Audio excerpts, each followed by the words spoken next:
તો મેરા ઘર મેરા પુસ્તકાલય છેલ્લા 2 વર્ષથી ચલાવીએ છીએ, જેના માધ્યમથી લોકોને કેવી રીતે વાંચવું, શું વાંચવું અને ઘરની અંદર વાંચન કેવી રીતે આપણે કેળવી શકીએ, ઘરમાં વાંચનાલય કેવી રીતે બનાવી શકીએ, આવા વિષયો ઉપર માર્ગદર્શન આપીએ છીએ.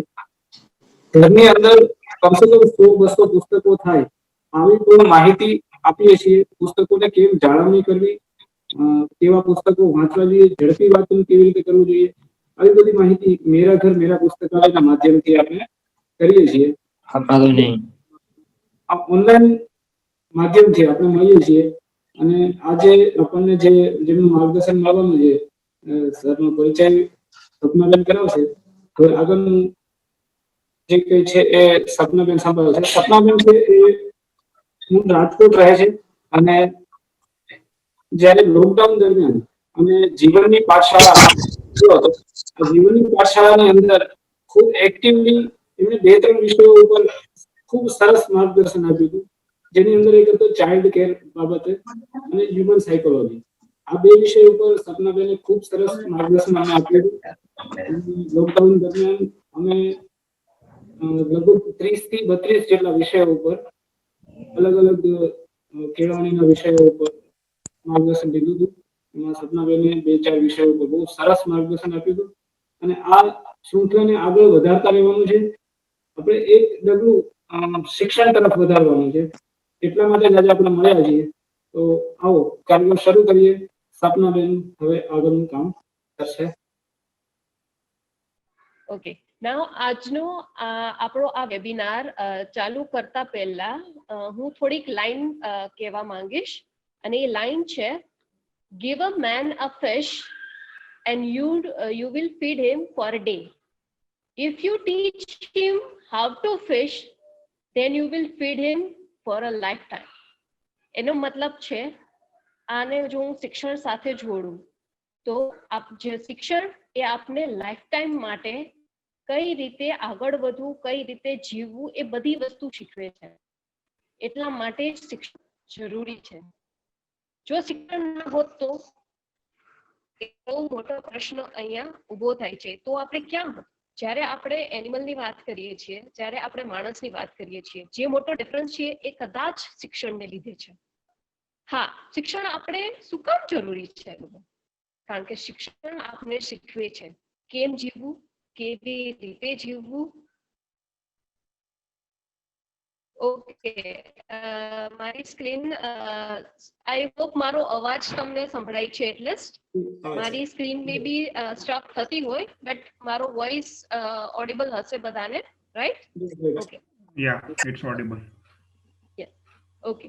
સો ડેફિનેટલી શિક્ષણ આપને શીખવે છે કે શું સાચું, શું ખોટું, શું કરવું, શું ના કરવું.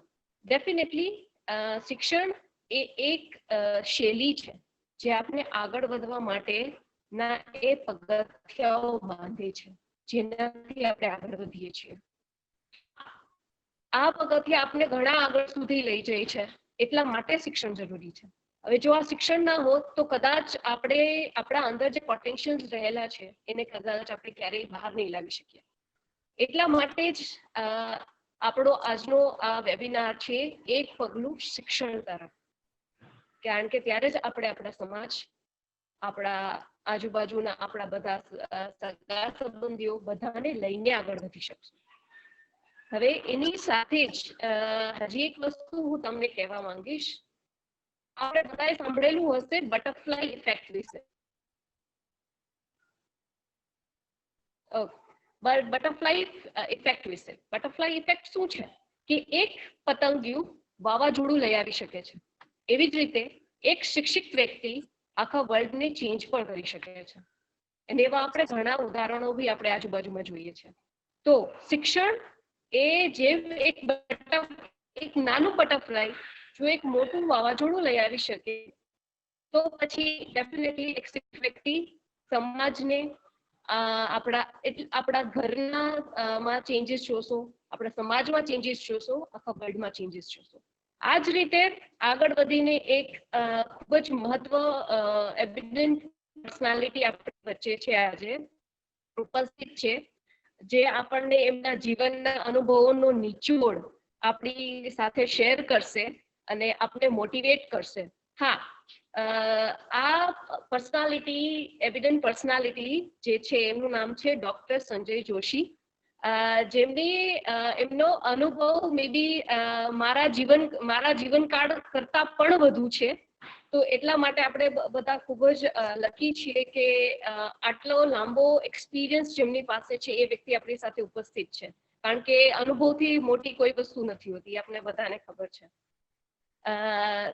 ડોક્ટર સંજય જોશી છે એ additional collector of Gujarat, government of Gujarat છે, અને એમને સ્ટેચ્યુ ઓફ યુનિટી માં ચીફ મેનેજર તરીકે કામગીરી નિભાવી છે. આપણે સ્ટેચ્યુ ઓફ યુનિટી વિશે આપણે ઘણું સાંભળ્યું છે, જેના લીધે ભારત ક્યાંક ને ક્યાંક બધે જ પ્રખ્યાત બન્યું છે આજે. અને ડેફિનેટલી તેમને સ્વર્ણિમ ગુજરાત સ્પોર્ટ્સ યુનિવર્સિટીમાં પણ એ કાર્યરત છે. તેમને એમના અનુભવની જો વાતો હું કરું તો આઈ ગેસ પૂરી નહીં થાય, કારણ કે એમનો એટલા ટોટલ 27 યર્સ, 27 વર્ષનો એમનો અનુભવ છે, એ બી આ ગવર્મેન્ટ જોબમાં. હવે એમના જો હું એમની ક્યાં ક્યાં કામ કરેલું છે, જો હું એમની વાત કરું તો એમને સરકારના વિવિધ વિભાગોમાં કામ કરેલું છે, અલગ અલગ જિલ્લાઓમાં કામ કરેલું છે. જેમ કે એમને કસ્ટમ ઇન્સ્પેક્ટર, તાલુકા વિકાસ અધિકારી તરીકે, નાયબ જિલ્લા વિકાસ અધિકારી, મ્યુનિસિપલ કમિશનર તરીકે, જિલ્લા પુરવઠા અધિકારી તરીકે, ઇવન અત્યારે જે હાલમાં તરીકે છે કચેરીઓ. એમણે ડેફિનેટલી ડિઝાસ્ટર મેનેજમેન્ટ ક્ષેત્રે પણ કામ કરેલું છે. કચ્છમાં ભૂકંપમાં અને સુરત બનાસકાંઠાના પૂર વખતે એમને કામગીરી આપેલી છે, જે બહુ મહત્વની કરી રહેલી છે. તેને એન્જિનિયરિંગ અને ડિઝાસ્ટર મેનેજમેન્ટ જેવી વિવિધ ડિગ્રીઓ પણ લીધેલી છે. એમની સાથે સાથે તેમણે તાજેતરમાં જ સરદાર વલ્લભભાઈ પટેલના જીવન પર પીએચડી ડિગ્રી લીધેલી છે. હવે જેવી રીતે મેં કહ્યું કે એમના અનુભવની લિસ્ટ બહુ મોટી છે, અને એ કદાચ શબ્દોમાં કેવી અઘરી છે, અને કદાચ આ ટાઈમમાં બી કેવી અઘરી છે. તો હું હવે ઈચ્છું છું કે ડોક્ટર સંજય જોશી તેમના અમૂલ્ય શબ્દો અહીં રજૂ કરવા માટે હું વિનંતી કરું છું. હવે ડોક્ટર સંજય જોશી, પ્લીઝ તમે તમારા વર્ડ્સ પ્લીઝ પ્રસ્તુત કરશો.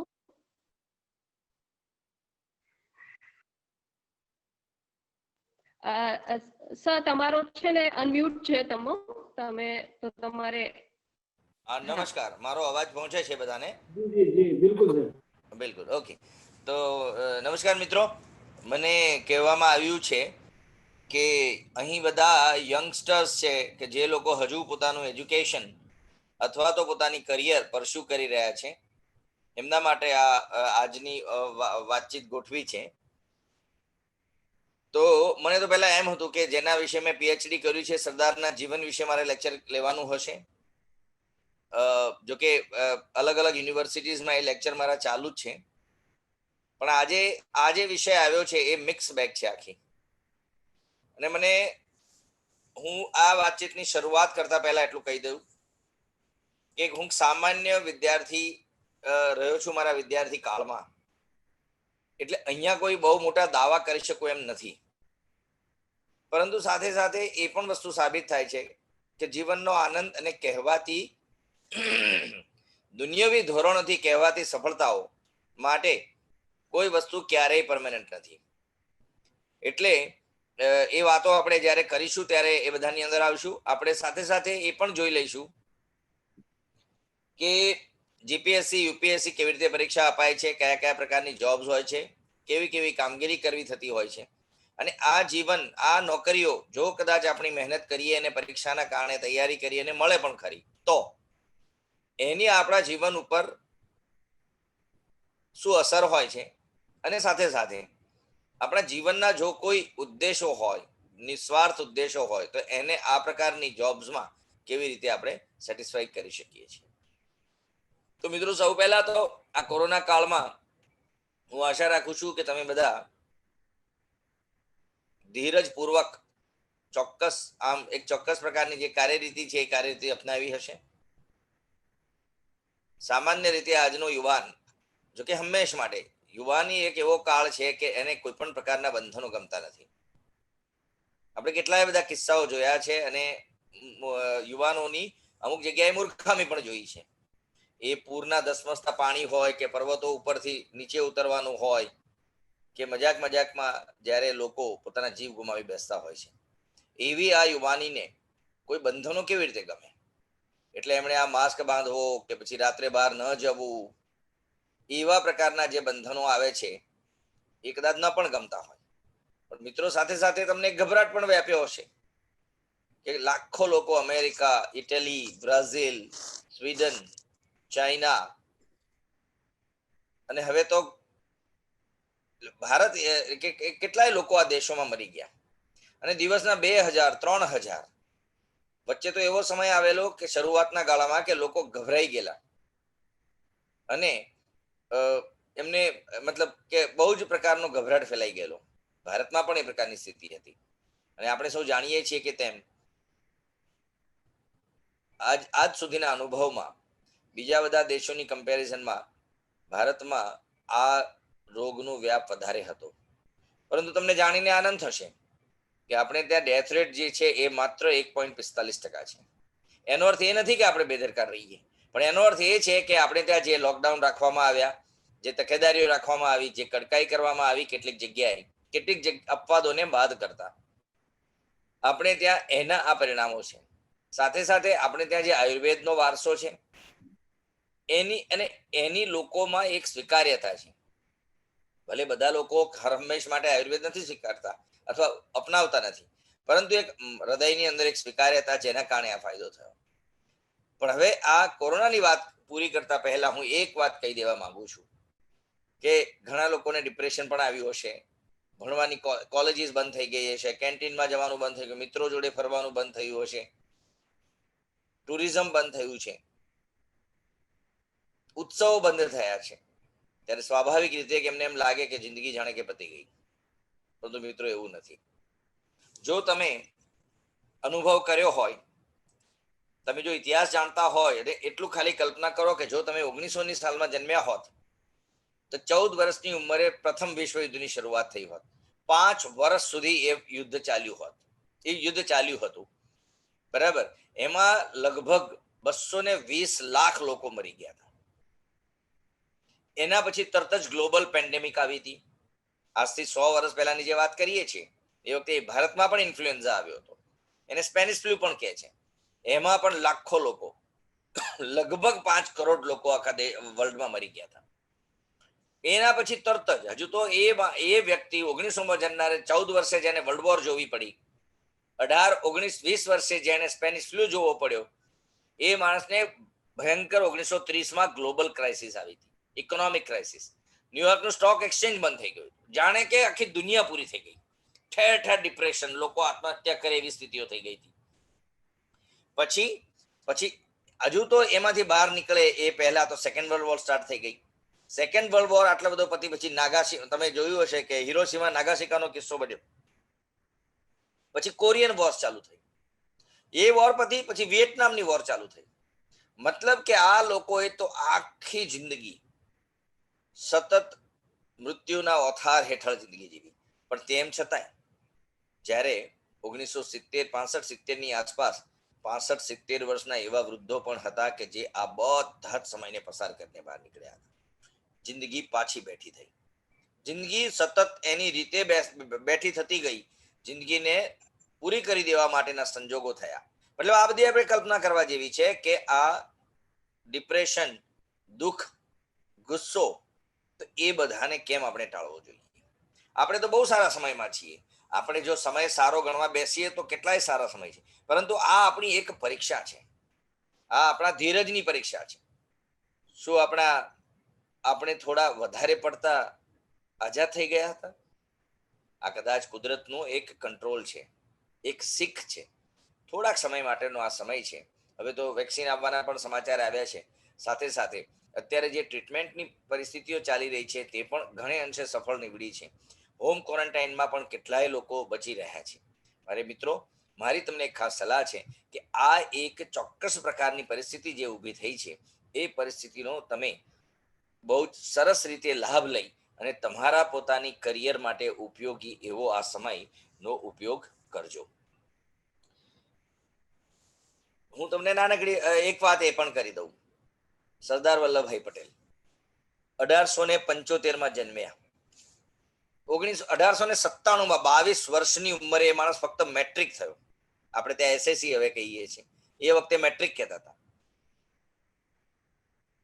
22 વર્ષની ઉંમરે વ્યક્તિ તો ગ્રેજ્યુએટ થઈ અને નોકરીએ લાગવાની શરૂઆત અથવા માસ્ટર્સ ડિગ્રી કરવા માટે જતો હોય ત્યારે તો એ મેટ્રિક થયા. એ પોતે કરમસદમાં રહેતા પિતાજી સાથે, ચાલતા પેટલા જ જતા. પછી નડિયાદ ભણ્યા. છેલ્લે ગરીબી એટલી કે રેલવેમાં બેસે નહીં અને પાટે પાટે ચાલે અને પૈસા બચાવે. ઘરેથી બધું અનાજ ને બધું લઈ જાય ને જાતે રાંધે, મિત્રો ભેગા થઈને એક રૂમમાં રહે. આવી હતી સરદારની શરૂઆતની જિંદગી. પણ એ માણસે સંકલ્પ કરેલો કે હું કમાતો ધમાતો સારામાં સારું જીવનમાં કમાઈશ. આ એક સંકલ્પ એમણે કરેલો. એ સંકલ્પ પૂરો કરવા માટે મેટ્રિક પછી જ્યારે આગળ કોલેજ કરવાની વાત આવી ત્યારે એમની પાસે પૈસા નહોતા. એટલે એ વ્યક્તિએ શું કર્યું? એમણે ડિસ્ટ્રિક્ટ પ્લેડરની પરીક્ષા ઘરે બેસીને ઉછીના ચોપડા લાવીને શરૂ કરી. 3 વર્ષ સુધી એમણે એ પરીક્ષા માટેની તૈયારી કરી. ડિસ્ટ્રિક્ટ પ્લેડરની પરીક્ષા એમણે 1900 પાસ કરી અને સીધા જ વકીલાત કરવાનો પરવાનો મેળવી અને એ ગોધરા એમણે પ્રેક્ટિસ ચાલુ કરી. જ્યારે આ પ્રેક્ટિસ કરતા હતા ત્યારે એમને એમ લાગ્યું કે આ જે લોકો બેરિસ્ટર બનીને આવ્યા છે લંડનથી, એ લોકો મોટા મોટા રૂપાળા કોટ પહેરીને આવે છે, અમારા જેવા આસિસ્ટન્ટ વકીલોને રાખે છે અને બહુ બધા પૈસા કમાઈ અને 80% ફી પોતે લઈને 20% અમને આપીને જતા રહે છે. અને મોટા મોટા કેસ એમને બ્રિટિશ ચાલતી હતી કોર્ટો. એમણે સંકલ્પ કર્યો કે હું લંડન ભણવા માટે જઈશ. આ બાજુ લગ્ન થઈ ગયેલા 1893 1904 1905 એમના 2 સંતાનો મણિબેન ને દયાભાઈના પણ જન્મ થઈ ગયેલો. નાના બાળકોને છોડીને 1905 એમણે પૈસા ભેગા કર્યા. પરંતુ એમના મોટાભાઈ વિઠ્ઠલભાઈ પટેલને ખબર પડી કે આના કાગળો આવી ગયા છે લંડન જવાના. એમણે કીધું કે ભાઈ મને જવા દે. ત્યારે આ સંઘર્ષ કરીને ગરીબ કુટુંબમાંથી આવેલા વલ્લભભાઈએ પોતાના પૈસા અને પોતાના કાગળો પોતાના મોટાભાઈ વિઠ્ઠલભાઈને આપી દીધા. તમને થતું હશે કે એકના કાગળે બીજા કેવી રીતે ગયા, પણ એ વખતે પાસપોર્ટ ઉપર એવા કોઈ ફોટો આઈડી નહોતા અને બંનેનું નામ VZ પટેલ હતું. વિજય પટેલ એટલે વિઠ્ઠલભાઈ ગયા. આટલી મોટી એમની. આ બધું હું તમને કેમ કહું છું? આ સંકલ્પ શક્તિ એટલે મારે તમને કઈ મહારાણા પ્રતાપ કે શિવાજી મહારાજ નથી બનાવી દેવાના, પરંતુ હું આની અસરો શું છે એમના જીવન ઉપર એ સમજાવવા માંગુ છું. અને 1909 તમે બધા જાણતા હશો કે જયારે આણંદની કોર્ટમાં એ પ્રેક્ટિસ કરતા હતા ત્યારે એમની બીમાર પત્નીના મોતના ટેલિગ્રામ એમને મળ્યો. જ્યારે પ્રેક્ટિસ કરતા હતા ત્યારે એક વ્યક્તિ ટેલિગ્રામ લઈને આવ્યો અને એમણે આમ ટેલિગ્રામ વાંચ્યો અને પોકેટમાં મૂક્યો અને તરત જ પોતાની દલીલો ચાલુ રાખી. ખૂનના જેના ઉપર આરોપ હતો તેવા વ્યક્તિને એમણે સાંજ પડતા બચાવી લીધો. અને જ્યારે તે બહાર નીકળ્યા ત્યારે કોઈએ આવીને પૂછ્યું કે વલ્લભભાઈ શું હતું આ ટેલિગ્રામમાં? ત્યારે એમણે કહ્યું કે મેં મારી વહાલસોઈ પત્નીને ગુમાવી છે. ત્યારે કોઈ જજે કહ્યું કે તમે ધારતા હોત તો આપણે કેસ અડધો જ મૂકી દેત. પત્નીની મૃત્યુના સમાચાર પછી તમે કેસ કેવી રીતે લડી શક્યા? ત્યારે એમણે એમ કહ્યું કે એની સાથે તો જે થવાનું તે થયું. મારું જે નુકસાન હતું તે તો હું નુકસાન થઈ ચૂક્યું હતું, પરંતુ હું આ અસીલને એટલા માટે નુકસાન કારણ કે આ મારું કર્તવ્ય હતું. એટલે આટલી મોટી કર્તવ્ય ભાવના કે જે માણસ પાસે હજુ પૂરા પૈસા નહોતા અને પૈસા ભેગા કરીને 1910 તે લંડન ગયા. તમે વિચાર કરજો, આ વિદ્યાર્થી ગરીબ પરિવારનો વિદ્યાર્થી કે જેની પાસે બહુ પૈસા નથી, માંડ ભેગા કરેલા પૈસા લઈને એ જ્યારે લંડન ગયા ત્યારે એ આવવા જવાના 16 માઇલ ચાલતા. જે કોલેજમાં એમને એડમિશન મળેલું એનું નામ હતું મિડલ ટેમ્પલ. બ્રેડ અને દૂધ અને બ્રેડ. અને સંકલ્પ તો જુઓ કે એ વ્યક્તિ સવારના પહોરમાં લાઇબ્રેરી ખુલે એ પહેલા તો દરવાજે ઉભા હોય અને રાત્રે સાંજે જ્યારે લાઇબ્રેરી બંધ થવાની હોય ત્યારે એમને આવીને પ્યુન કહેતો કે ચાલો ભાઈ હવે આજનો દિવસ બંધ થયો, ચાલો તમે નીકળો. અને બપોરે એ ફક્ત બ્રેડ અને દૂધ ખાઈ લેતા. આવી એમની સંકલ્પ. અને જે એમનો 3 વર્ષનો કોર્સ હતો એ એમણે માત્ર 2 વર્ષમાં પૂરો કર્યો. સાથે સાથે એમણે ફર્સ્ટ ક્લાસ ફર્સ્ટ આવીને 50 પાઉન્ડનું ઇનામ મેળવ્યું. આવી હતી સરદારની સંકલ્પ, વિદ્યાર્થી તરીકેની સંકલ્પ શક્તિ. એ સરદાર પટેલ જ્યારે પાછા આવ્યા ત્યારે અમદાવાદના સૌથી શક્તિશાળી બેરિસ્ટરોમાં એમની એક જ વર્ષની અંદર ગણના થવા માંડી. તમને આશ્ચર્ય થશે કે સરદારના પોતાના જે કોલર્સ હતા એડવોકેટ તરીકેના, એ બધા કોલર મુંબઈ ધોવા જતા. પ્રસિદ્ધ ટેક્સટાઇલ બેરોન કિંગ કસ્તુરભાઈ લખે છે પોતાની આત્મકથામાં, કસ્તુરભાઈએ લખ્યું છે એક પત્રમાં કે એ વખતે સરદારના ઘરમાં સૌથી સારું ફર્નિચર હતું. તમને એમ થશે કે આટલો બધો ધનાઢ્ય ને આટલો બધો પૈસાદાર વ્યક્તિ જ્યારે મૃત્યુ પામ્યા ત્યારે તો માંડ એમની પાસે 300 રૂપિયાનું બેંક બેલેન્સ હતું નહીં, તો સ્વાતંત્ર્ય સેનાની હતા, એમની પાસે તો કોઈ જમીન નહોતી, કોઈ મકાન નહોતું. પણ એ વાત આપણે ફરી ક્યારેક કરીશું. આજે હું માત્ર એટલું કહીશ કે 1917માં જ્યારે એમને ગાંધીજી મળ્યા, મહાત્મા ગાંધી 1915માં પહેલી વાર મળ્યા, પણ 1917 સુધીમાં સરદાર પટેલ નું માનસ ભારતીય સ્વાતંત્ર્ય સંગ્રામમાં લાગી ચૂક્યું હતું અને એમણે પોતાનો આ તમામ વૈભવ, આ નોકરી, આ બેરિસ્ટર તરીકેનો બિઝનેસ જે એમની હતી, એ વ્યવસાય એ એમણે છોડી દીધો મા ભારતીને કાજ. આવી હતી. આજે સરદારનું વર્લ્ડનું સૌથી 182 મીટરનું ઊંચું પૂતળું ઊભું છે. આજે સરદારની ફકીરી, સરદારની ગરીબીના સોગંદ લેવાય છે, એની ચર્ચાઓ થાય છે. એનું કારણ કે એમણે દેશ માટે આ કામ કર્યું.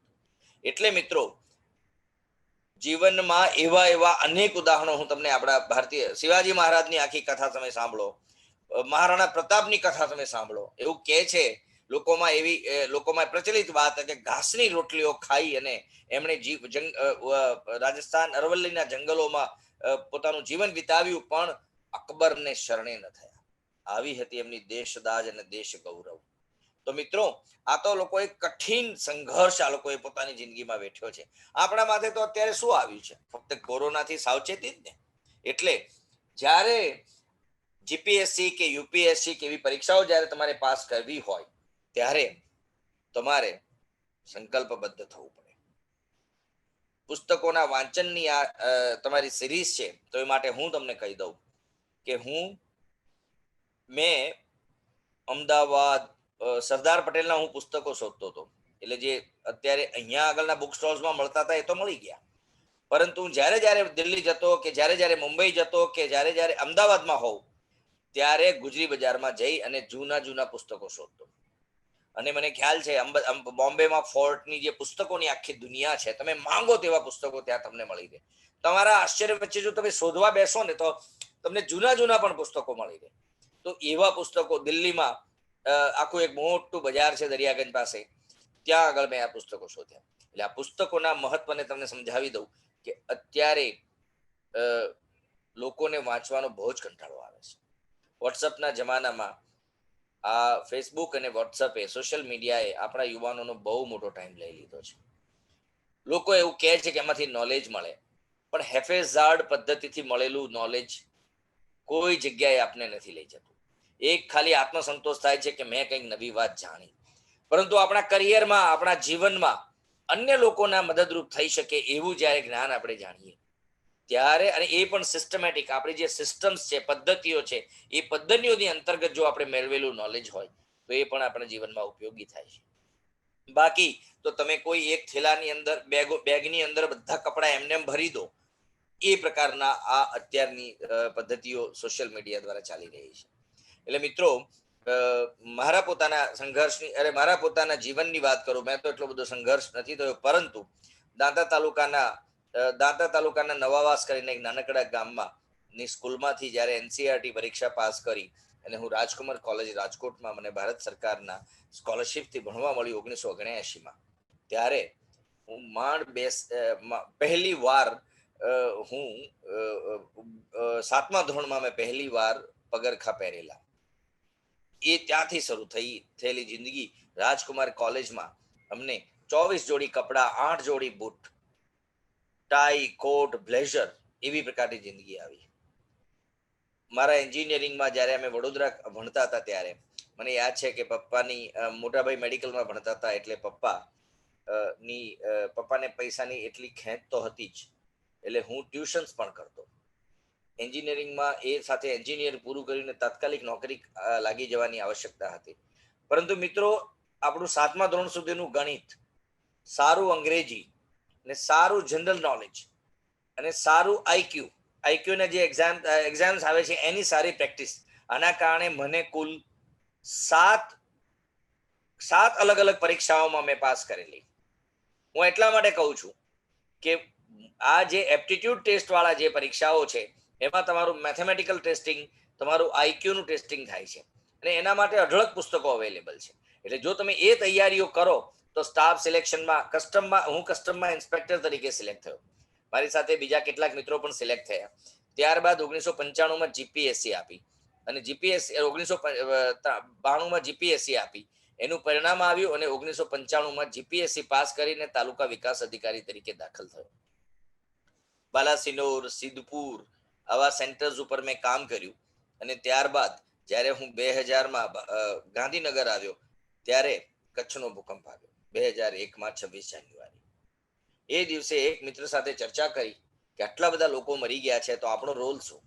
ભગવાને આપણને બચાવી દીધા છે, આપણા માતા પિતા કુટુંબને પણ કશું થયું નથી, તો આપણો એક ચોક્કસ રોલ છે. એ દિવસે મને યાદ છે કે 28મી તારીખે 29મીએ હું પોતે ટ્રકમાં બેસી અને કચ્છ જતો રહ્યો.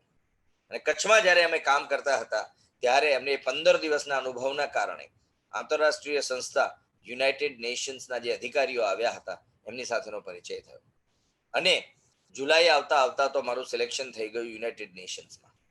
ડોલર્સમાં એ લોકોએ પગાર આપ્યો. વાત અહીંયા પગાર કેટલો મળે છે એની નથી, પરંતુ જ્યારે તમે લોકોની મદદ માટે નીકળી પડ્યા હો ત્યારે કુદરત તમને કેટલો સપોર્ટ કરે છે એ આનું જીવતું જાગતું ઉદાહરણ છું. ગુજરાત સરકારનો વર્ગ 2 નો અધિકારી, એક નાનકડા 2000ની વસ્તીવાળા ગામમાંથી આવેલો, પ્રાથમિક શિક્ષણ જેણે મેળવ્યું હોય એવા એ વ્યક્તિને જ્યારે યુનાઇટેડ નેશન્સનો અને બોમ્બેનો મ્યુનિસિપલ કમિશનર જે થવાનો હતો એ અધિકારી જ આવીને એમ પૂછે કે mister Sanjay, I require you, your services are required in this manner at this place. એટલે આ ફક્ત ને ફક્ત બીજા માટે કામ કરવાની જે વૃત્તિ હતી તેનું આ પરિણામ હતું. સાથે સાથે મેં મિત્રો ભણવાનું પણ ચાલુ રાખ્યું.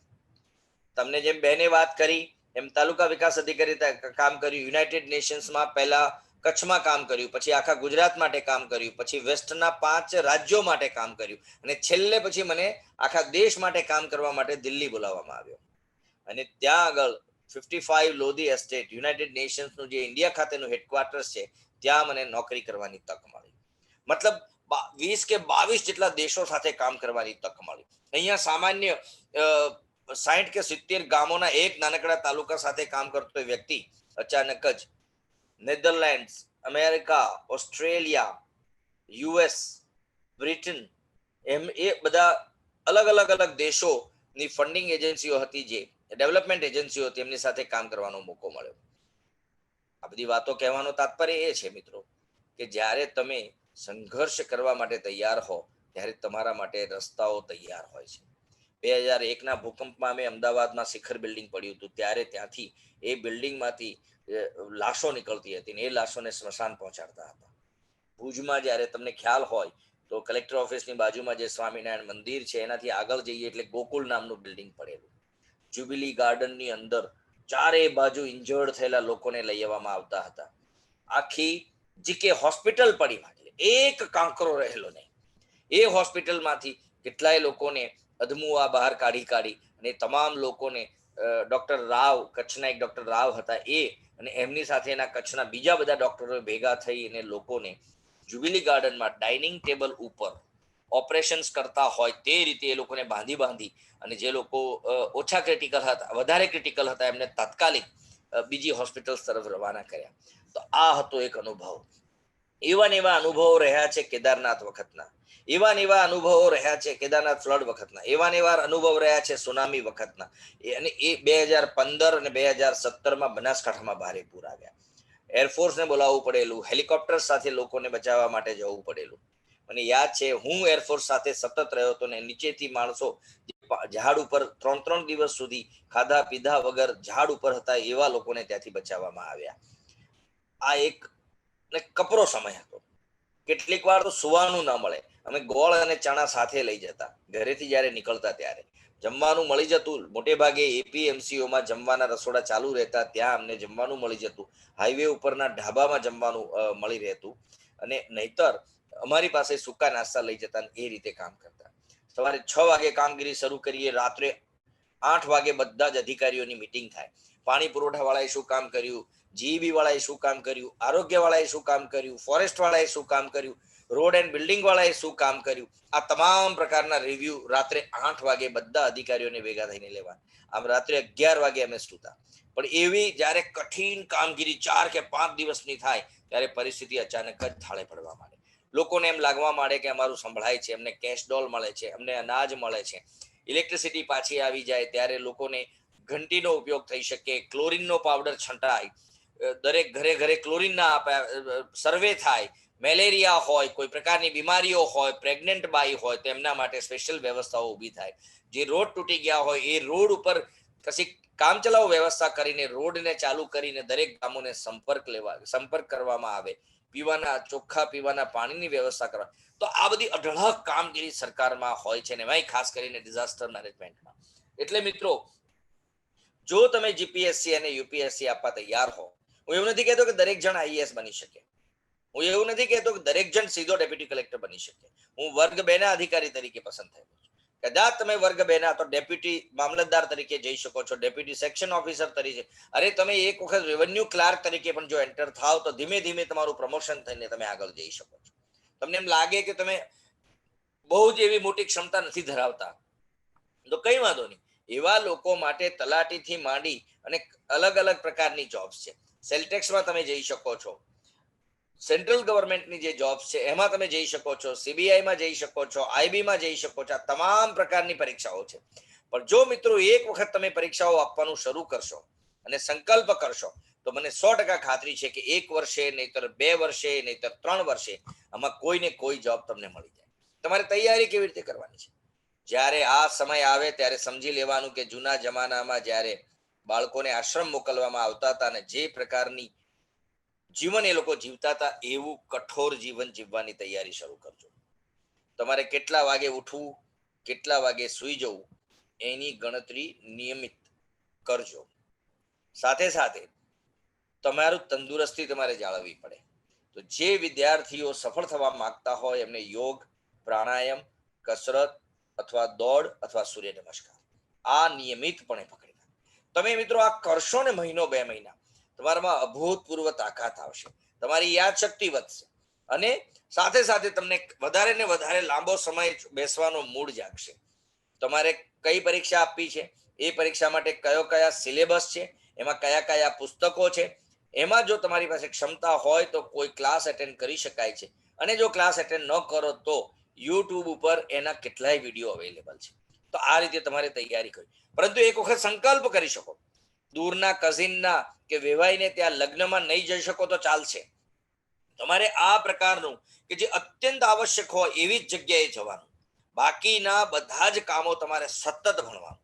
ભણવામાંથી કંટાળો એટલે જ બીજા કામ કરવાના કે નાહી આવું, કે ચાલો હું જમી લઉં, કે ચાલો હું કસરત કરી લઉં, કે ચાલો હું અડધો કલાક સૂઈ જાઉં. બાકી સતત 24 કલાક વાંચવાની તૈયારી તમારે રાખવી પડે. અને આ લાંબો સમય નથી, આ માત્ર 1 વર્ષ કે 2 વર્ષ જેવું કઠોર જીવન જો તમે કહેવાતું કઠોર, બાકી તો એ ભવિષ્યની તમારી કારકિર્દી માટે છે. લગભગ ગુજરાતમાં જે સફળ થયેલા અધિકારી પાસ થઈને વિદ્યાર્થીઓ અધિકારી બને છે, એમના જીવનમાં જો તમે તપાસ કરશો તો આવું મળશે. તમારી આસપાસમાં પણ આવા સફળ લોકો મળશે. એમની સાથે ચર્ચા કરો, એમની પાસેથી જાણો.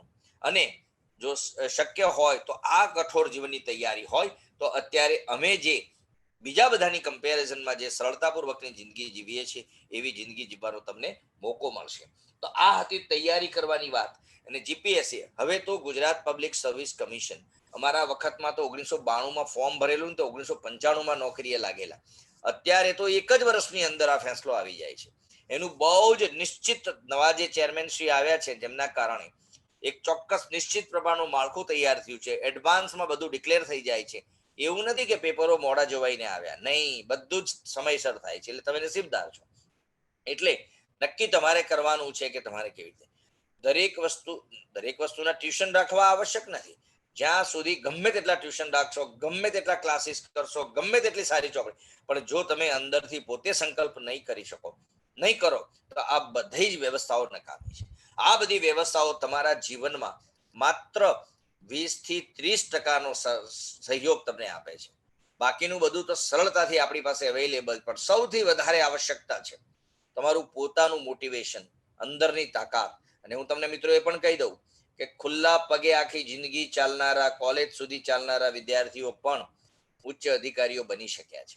એવું આવશ્યક નથી કે હું તો ગરીબ કુટુંબનો છું, અમારે તો ગામડામાં લાઇટ નથી, અથવા લાઇટો આવે જાય છે, અમારે તો ખેતરના કામ કરવા પડે છે, મારા પિતાજી બીમાર હતા, મારા માતાજી બીમાર હતા, મારા તો વહેલા લગ્ન થઈ ગયા હતા, મારે તો બાળક થઈ ગયા હતા. તો આ કોઈ પ્રકારના બહાના નહીં. કારણ કે એક વખત તમે સંકલ્પ કરશો એટલે ગમે તેટલો ઓછો સમય હશે તો પણ તમને સફળતા અપાવશે. અને જો તમે સંકલ્પબદ્ધ નહીં હો અને જો રગસિયા ગાડાની જેમ તમે 24 કલાકમાંથી 16 કલાક પણ વાંચશો, પણ જો મનથી અંદર સંકલ્પને નિર્ધાર નહીં હોય તો આની સફળતા તમને નહીં મળે.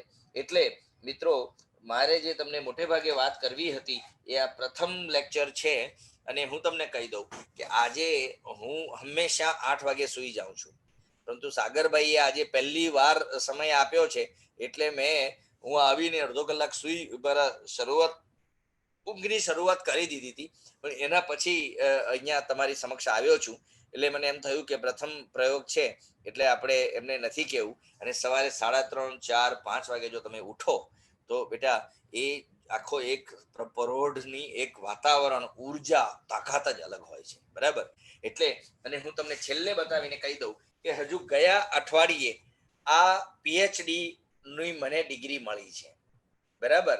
એટલે હું તમને કહું, હું મારા પોતાના પોઈન્ટ સ્કોર કરવા માટે તમને એમ નથી કહેતો, પરંતુ હું એમ કહું કે જો મનમાં સંકલ્પ કરો તો મોડા વહેલો તમને પરિણામ તો ચોક્કસ મળે છે. આ સરદાર વલ્લભભાઈ પટેલના જીવન ઉપર આ પીએચડી સરદાર પટેલ યુનિવર્સિટીએ 10મી તારીખે મારા વાયવા હતા અને એમણે મને 14મી તારીખે આ ડિગ્રી આપી છે, એટલે નોટિફિકેશન બહાર પડ્યું છે. અને મેં એન્જિનિયરિંગ ઉપરાંત સોશિયોલોજી, લો, LLB, ડિઝાસ્ટર મેનેજમેન્ટ અને હવે આ પીએચડી એમ અલગ અલગ પ્રકારની ડિગ્રી મેળવી છે. એટલે હું થોડીક વધારે ઉગ્રતાથી આપની સમક્ષ આ પદ્ધતિઓની વાત કરી શક્યો છું. Thank you. Thank you sir, thank you so much. Actually અમારા માટે ઘણી વસ્તુ આજે જાણવા જેવી હતી, એમાંથી હું 3 વસ્તુ કહું જે મને બહુ ટચ થઈ. એક વસ્તુ તમે સંકલ્પ કરી, સંકલ્પ અને લક્ષ્ય. એ તમારી વાત સાચે બહુ જરૂરી છે, સ્પેશિયલી સ્ટુડન્ટ્સ માટે. કેમ કે જ્યાં સુધી તમારી પાસે કોઈ ડેસ્ટિનેશન નથી, તમારો સંકલ્પ નથી, તો તમે કયો રસ્તો લેવો તમને કેમ ખબર પડશે? એટલે આપણે શું કરવાના છે કે આમ તેમ ફરતા રહેવાના છીએ. તમારે સંકલ્પની જરૂર છે. જે રીતે આપણે સરે વાત કરી કે એ બહુ જરૂરી છે. જો તમે નહીં બનાવો તો તમે ખાલી ફરતા રહેશો અહીંયા. તો જો તમારે કોઈ લક્ષ્ય બનાવો તો તમે ત્યાં પહોંચશો, અધરવાઇઝ આપણે અહીંયા ત્યાં ફરતા રહેશું ખાલી. અને બીજી વસ્તુ સરે જે વાત કરી એ છે કે જે પ્રોબ્લેમ્સ આવે છે લાઈફમાં, એ ડેફિનેટલી આપણે જનરલી શું કરતા હોય કે પ્રોબ્લેમ આવે તો એનાથી ભાગવાનું કે એનાથી બચવાનું કરીએ છીએ, પણ એ એકચ્યુઅલી સોલ્યુશન નથી. તમે એક વસ્તુથી બચી થોડાક ટાઈમ સુધી શકો છો, હંમેશા માટે. જ્યારે તમે એની સામે લડો છો તો ડેફિનેટલી તમે કોઈ સક્સેસફુલ એવી પરિસ્થિતિમાં તમે ડેફિનેટલી જોશો. એટલે કે સરે ડેફિનેટલી સ્ટ્રગલ કરી છે અને પછી એ અત્યારે જે છે ત્યાં પહોંચ્યા છે. અને એક બહુ સરસ લાઈન આલ્બર્ટ આઇન્સ્ટાઈને બી કહેલી છે. એને ખાલી એટલું કહ્યું હતું કે હું બહુ સ્માર્ટ નથી, પણ મેં ખાલી મારો સમય વધુ પડતો મારા પ્રોબ્લેમ સાથે મેં સ્પેન્ડ કર્યો છે, એટલા માટે એ સક્સેસફુલ છે. સો આ એક ડિફરન્સ છે કે જ્યારે તમે તમારા પ્રોબ્લેમ્સથી કે જેવી કોઈ સ્ટ્રગલ છે એની સાથે તમે લડો છો અને આગળ વધો છો એને લઈને, કારણ કે બધી વસ્તુમાં લર્નિંગ છે, ક્યાંક ને ક્યાંક તમે કંઈક શીખો છો એમાંથી. તો ડેફિનેટલી તમે ઘણી બધી વસ્તુઓ મેળવો છો. અને લાઈફ ત્યારે જ બ્યુટીફુલ અને ઇન્ટરેસ્ટિંગ હોય છે જ્યારે થોડાક અપ્સ એન્ડ ડાઉન્સ આવે છે. જો સાવ સ્મૂધલી જતી હોય તો બોરિંગ થઈ જાય ને લાઈફ. તો સરે ઘણી બધી વસ્તુઓ એવી કહી કે જે આપણે બધા આપણા રિયલ લાઈફમાં ક્યાંક ને ક્યાંક એને લઈને આગળ વધવાની જરૂર છે આપણે. હવે આની સાથે જ જે રીતે સરે વાત કરી કે ગવર્મેન્ટ જોબ્સ માટે તમારે લક્ષ્ય સાધવાનું છે.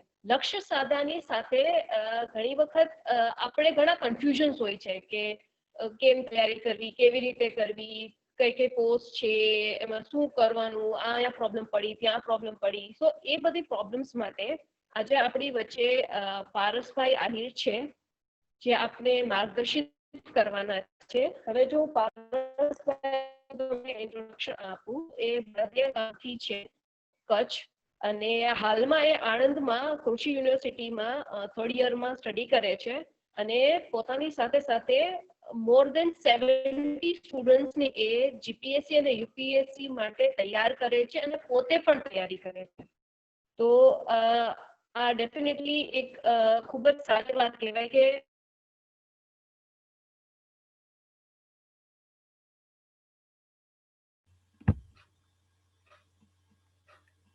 Ma'am, your voice is not audible now. Sorry, I was logged out. Yeah. Sorry for the inconvenience. તો હું વિનંતી કરું છું કે પ્રેઝન્ટેશન બધાના ડાઉટ. Yeah. ફર્સ્ટલી તો જે આપણા હતા chief guest doctor Sanjay Joshi, એમનો ખૂબ ખૂબ આભાર કરું છું કે બહુ સારી ઇન્ફોર્મેશન મળી મારા લાઈફ માટે બી, એન્ડ જે ફ્યુચર્સમાં જે પ્રોબ્લેમ્સ આવશે કે આપણે કઈ રીતે ફેસ કરવું એના માટે. અને જે રીતે સપના મેમે વાત કરી કે આપણી જે આખી લાઈફ છે આખી એક લર્નિંગ પ્રોસેસ છે. લાઈક કોઈ બી એજ હોય એમાં આપણે કંઈક ને કંઈક શીખતા હોઈએ છીએ વાંચવા માટે. તો એના માટે જ થઈને આજે એક પ્રેઝન્ટેશન મેં તૈયાર કર્યું છે કે જેના કારણે જે આવતા વિદ્યાર્થીઓ છે એ જાણી શકે કે મારે કઈ રીતે આગળ પ્રિપેર કરવું, મારે કઈ લાઈનમાં જવું, કે મારે યુપીએસસી કરવી કે જીપીએસસી કરવી, એના માટે.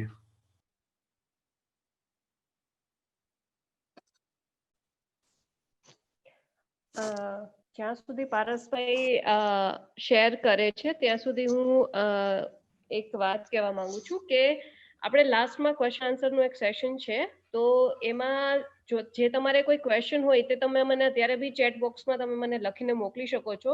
તો આપણે આપણા વક્તા જે છે ડોક્ટર સંજય સર, તો એમને આપણે પૂછી શકીએ. તો તમે મને ચેટ બોક્સમાં લખીને મોકલી શકો છો, તો આપણે પૂછી શકીએ છીએ એમને એન્ડમાં.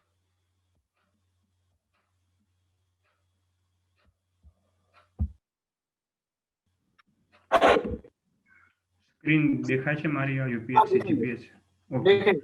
ઓકે.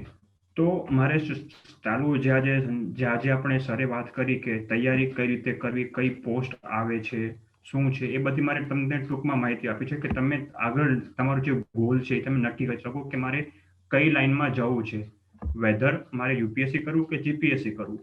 કોમનલી તમે જે પ્રિપેર કરશો એ બંને માટે સેમ જ છે, બીકોઝ જે યુપીએસસીમાં છે એ જ 80% ઓફ સિલેબસ તમારો જીપીએસસીમાં આવે છે. હા, તમારે અહીંયા એડિશનલ શું કરવાનું છે કે આ ગુજરાત સ્ટેટનું છે તો તમારે ખાલી ગુજરાતનું તમારે એડિશનલ વાંચવું પડશે, બીજું કંઈ આમાં એક્સ્ટ્રા નથી.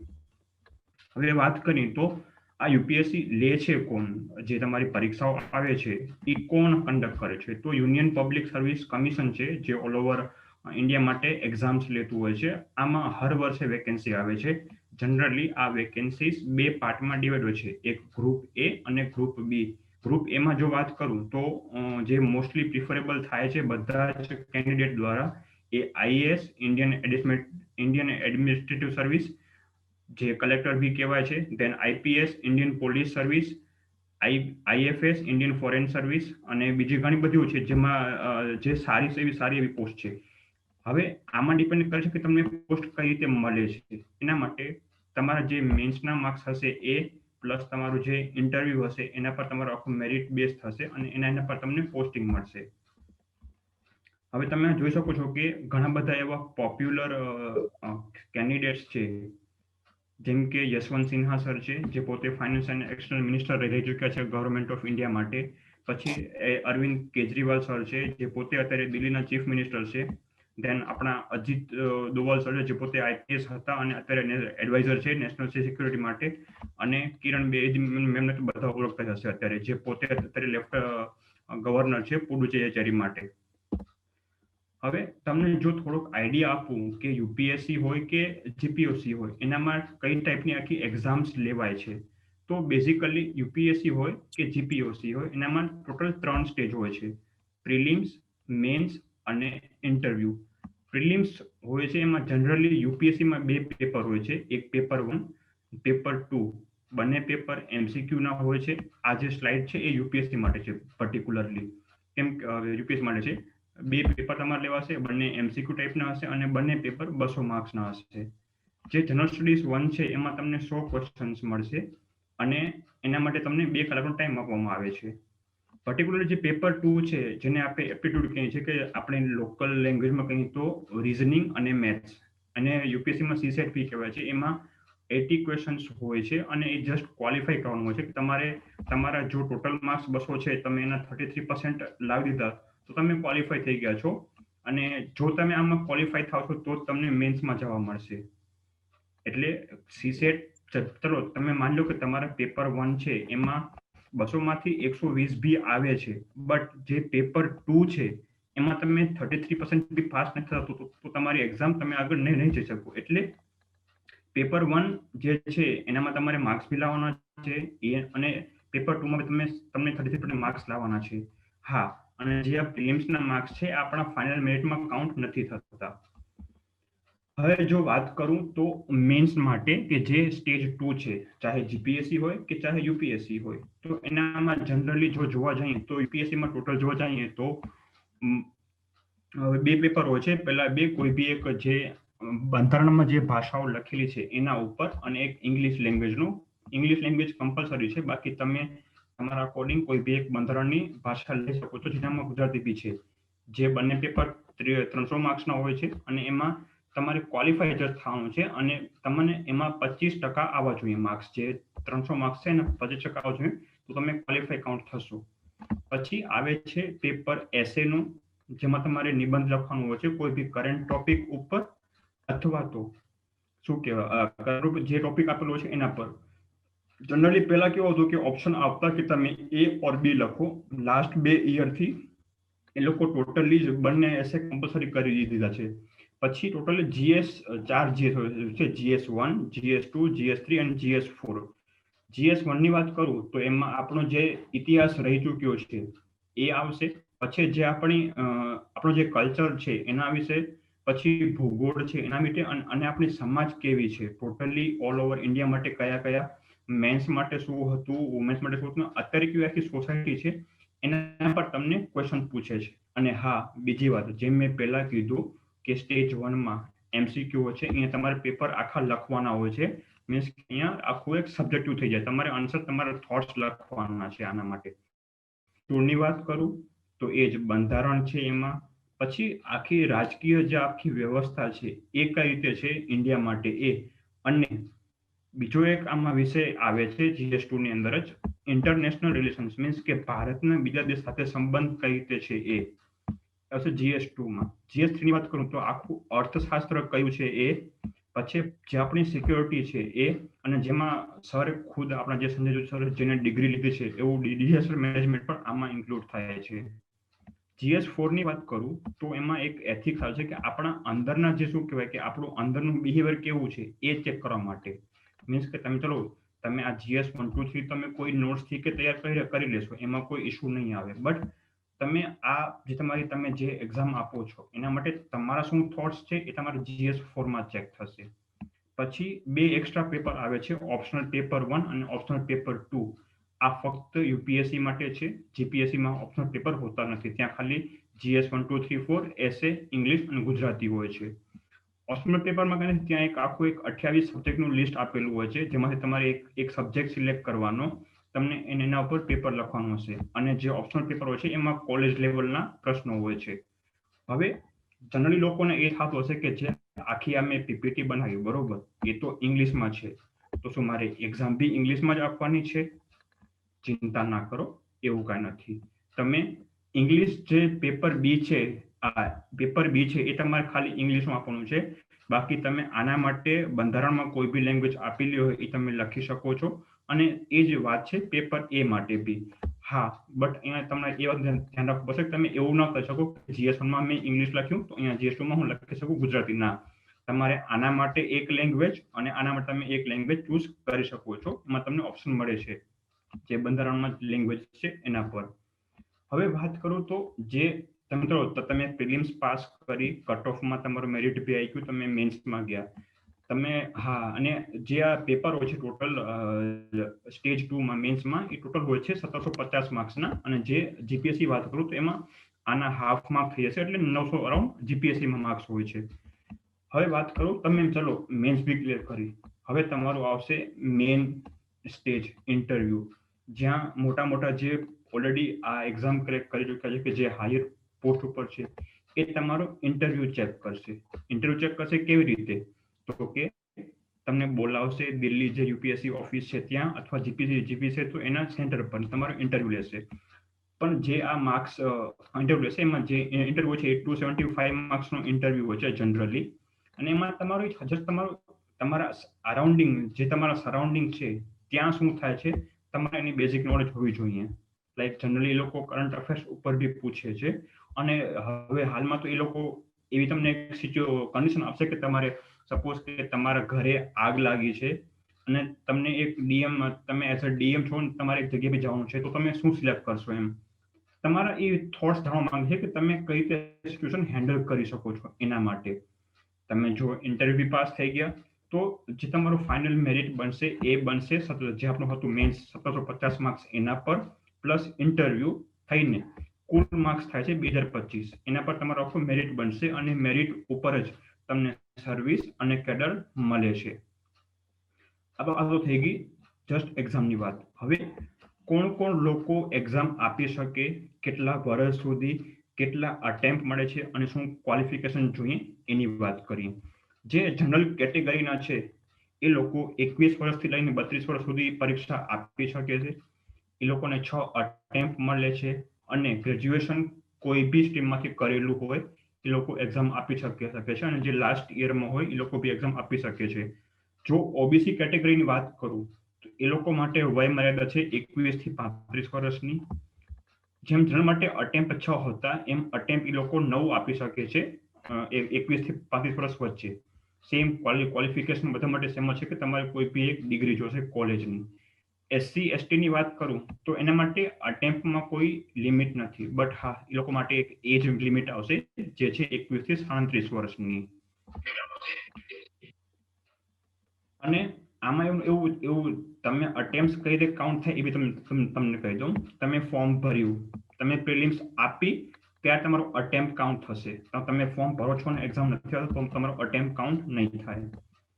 હવે જે રીતે આપણે સારી વાત કરી હતી કે તમે કોઈ બી એક્ઝામ આપો એના માટે તમારે એનો સિલેબસ અને પેપર લાસ્ટ યરનો જોવો એ બહુ જરૂરી છે. તો ચલો આપણે જોઈ લીધું કે આ એક્ઝામ હોય છે, આ એની પેટર્ન છે, બટ આપણે તૈયારી કઈ રીતે શરૂ કરવી એ હવે જોઈએ. સૌથી પહેલા આપણે જે બી આપણે એક્ઝામ આપતા હોય, ચાહે જીપીએસસી ની ક્લાસ 1-2 હોય કે યુપીએસસી હોય, જે આપણે પરીક્ષા આપી છે એનો આપણે સિલેબસ ખ્યાલ હોવો જોઈએ. જનરલી જે લોકોને હું અત્યારે ગાઈડ કરું છું એ લોકોમાં મેં આ લેક ઓફ કમી મને એમાં એક આ વીક પોઈન્ટ દેખાણું છે કે એ લોકો તૈયારી કરે છે બીજા જોઈને, પણ એ લોકોને એક્ઝામનો સિલેબસ શું છે એ જ ખ્યાલ નથી. બટ એનો ફાયદો શું? ચાલો આપે આખી બુક વાંચી લીધી, આપે આખો 1 મહિનો જવા દીધો, પણ એ વસ્તુ સિલેબસમાં નથી તો આપણા માટે વેસ્ટ ઓફ ટાઈમ છે. એટલે કોઈ બી પરીક્ષા હોય, યુપીએસસી હોય કે જીપીએસસી હોય, તમે એનો પહેલા સિલેબસ જુઓ, એના પ્રીવિયસ યર પેપર્સ જુઓ, તમને આઈડિયા આવશે કે એક્ઝામ શું ડિમાન્ડ કરે છે આ પેટર્નને લઈને. ઓકે, અને હું કહું તો ન્યૂઝપેપર એક છે એ એવી વસ્તુ છે કે તમે માની લો કે ચાહે જીપીએસસી હોય કે યુપીએસસી હોય, આપણે ન્યૂઝપેપરને એની ગીતા ઓર બાઇબલ કહી શકીએ છીએ ન્યૂઝપેપર માટે. આગળ વધીએ તો આપણે તૈયારી કઈ રીતે કરવી?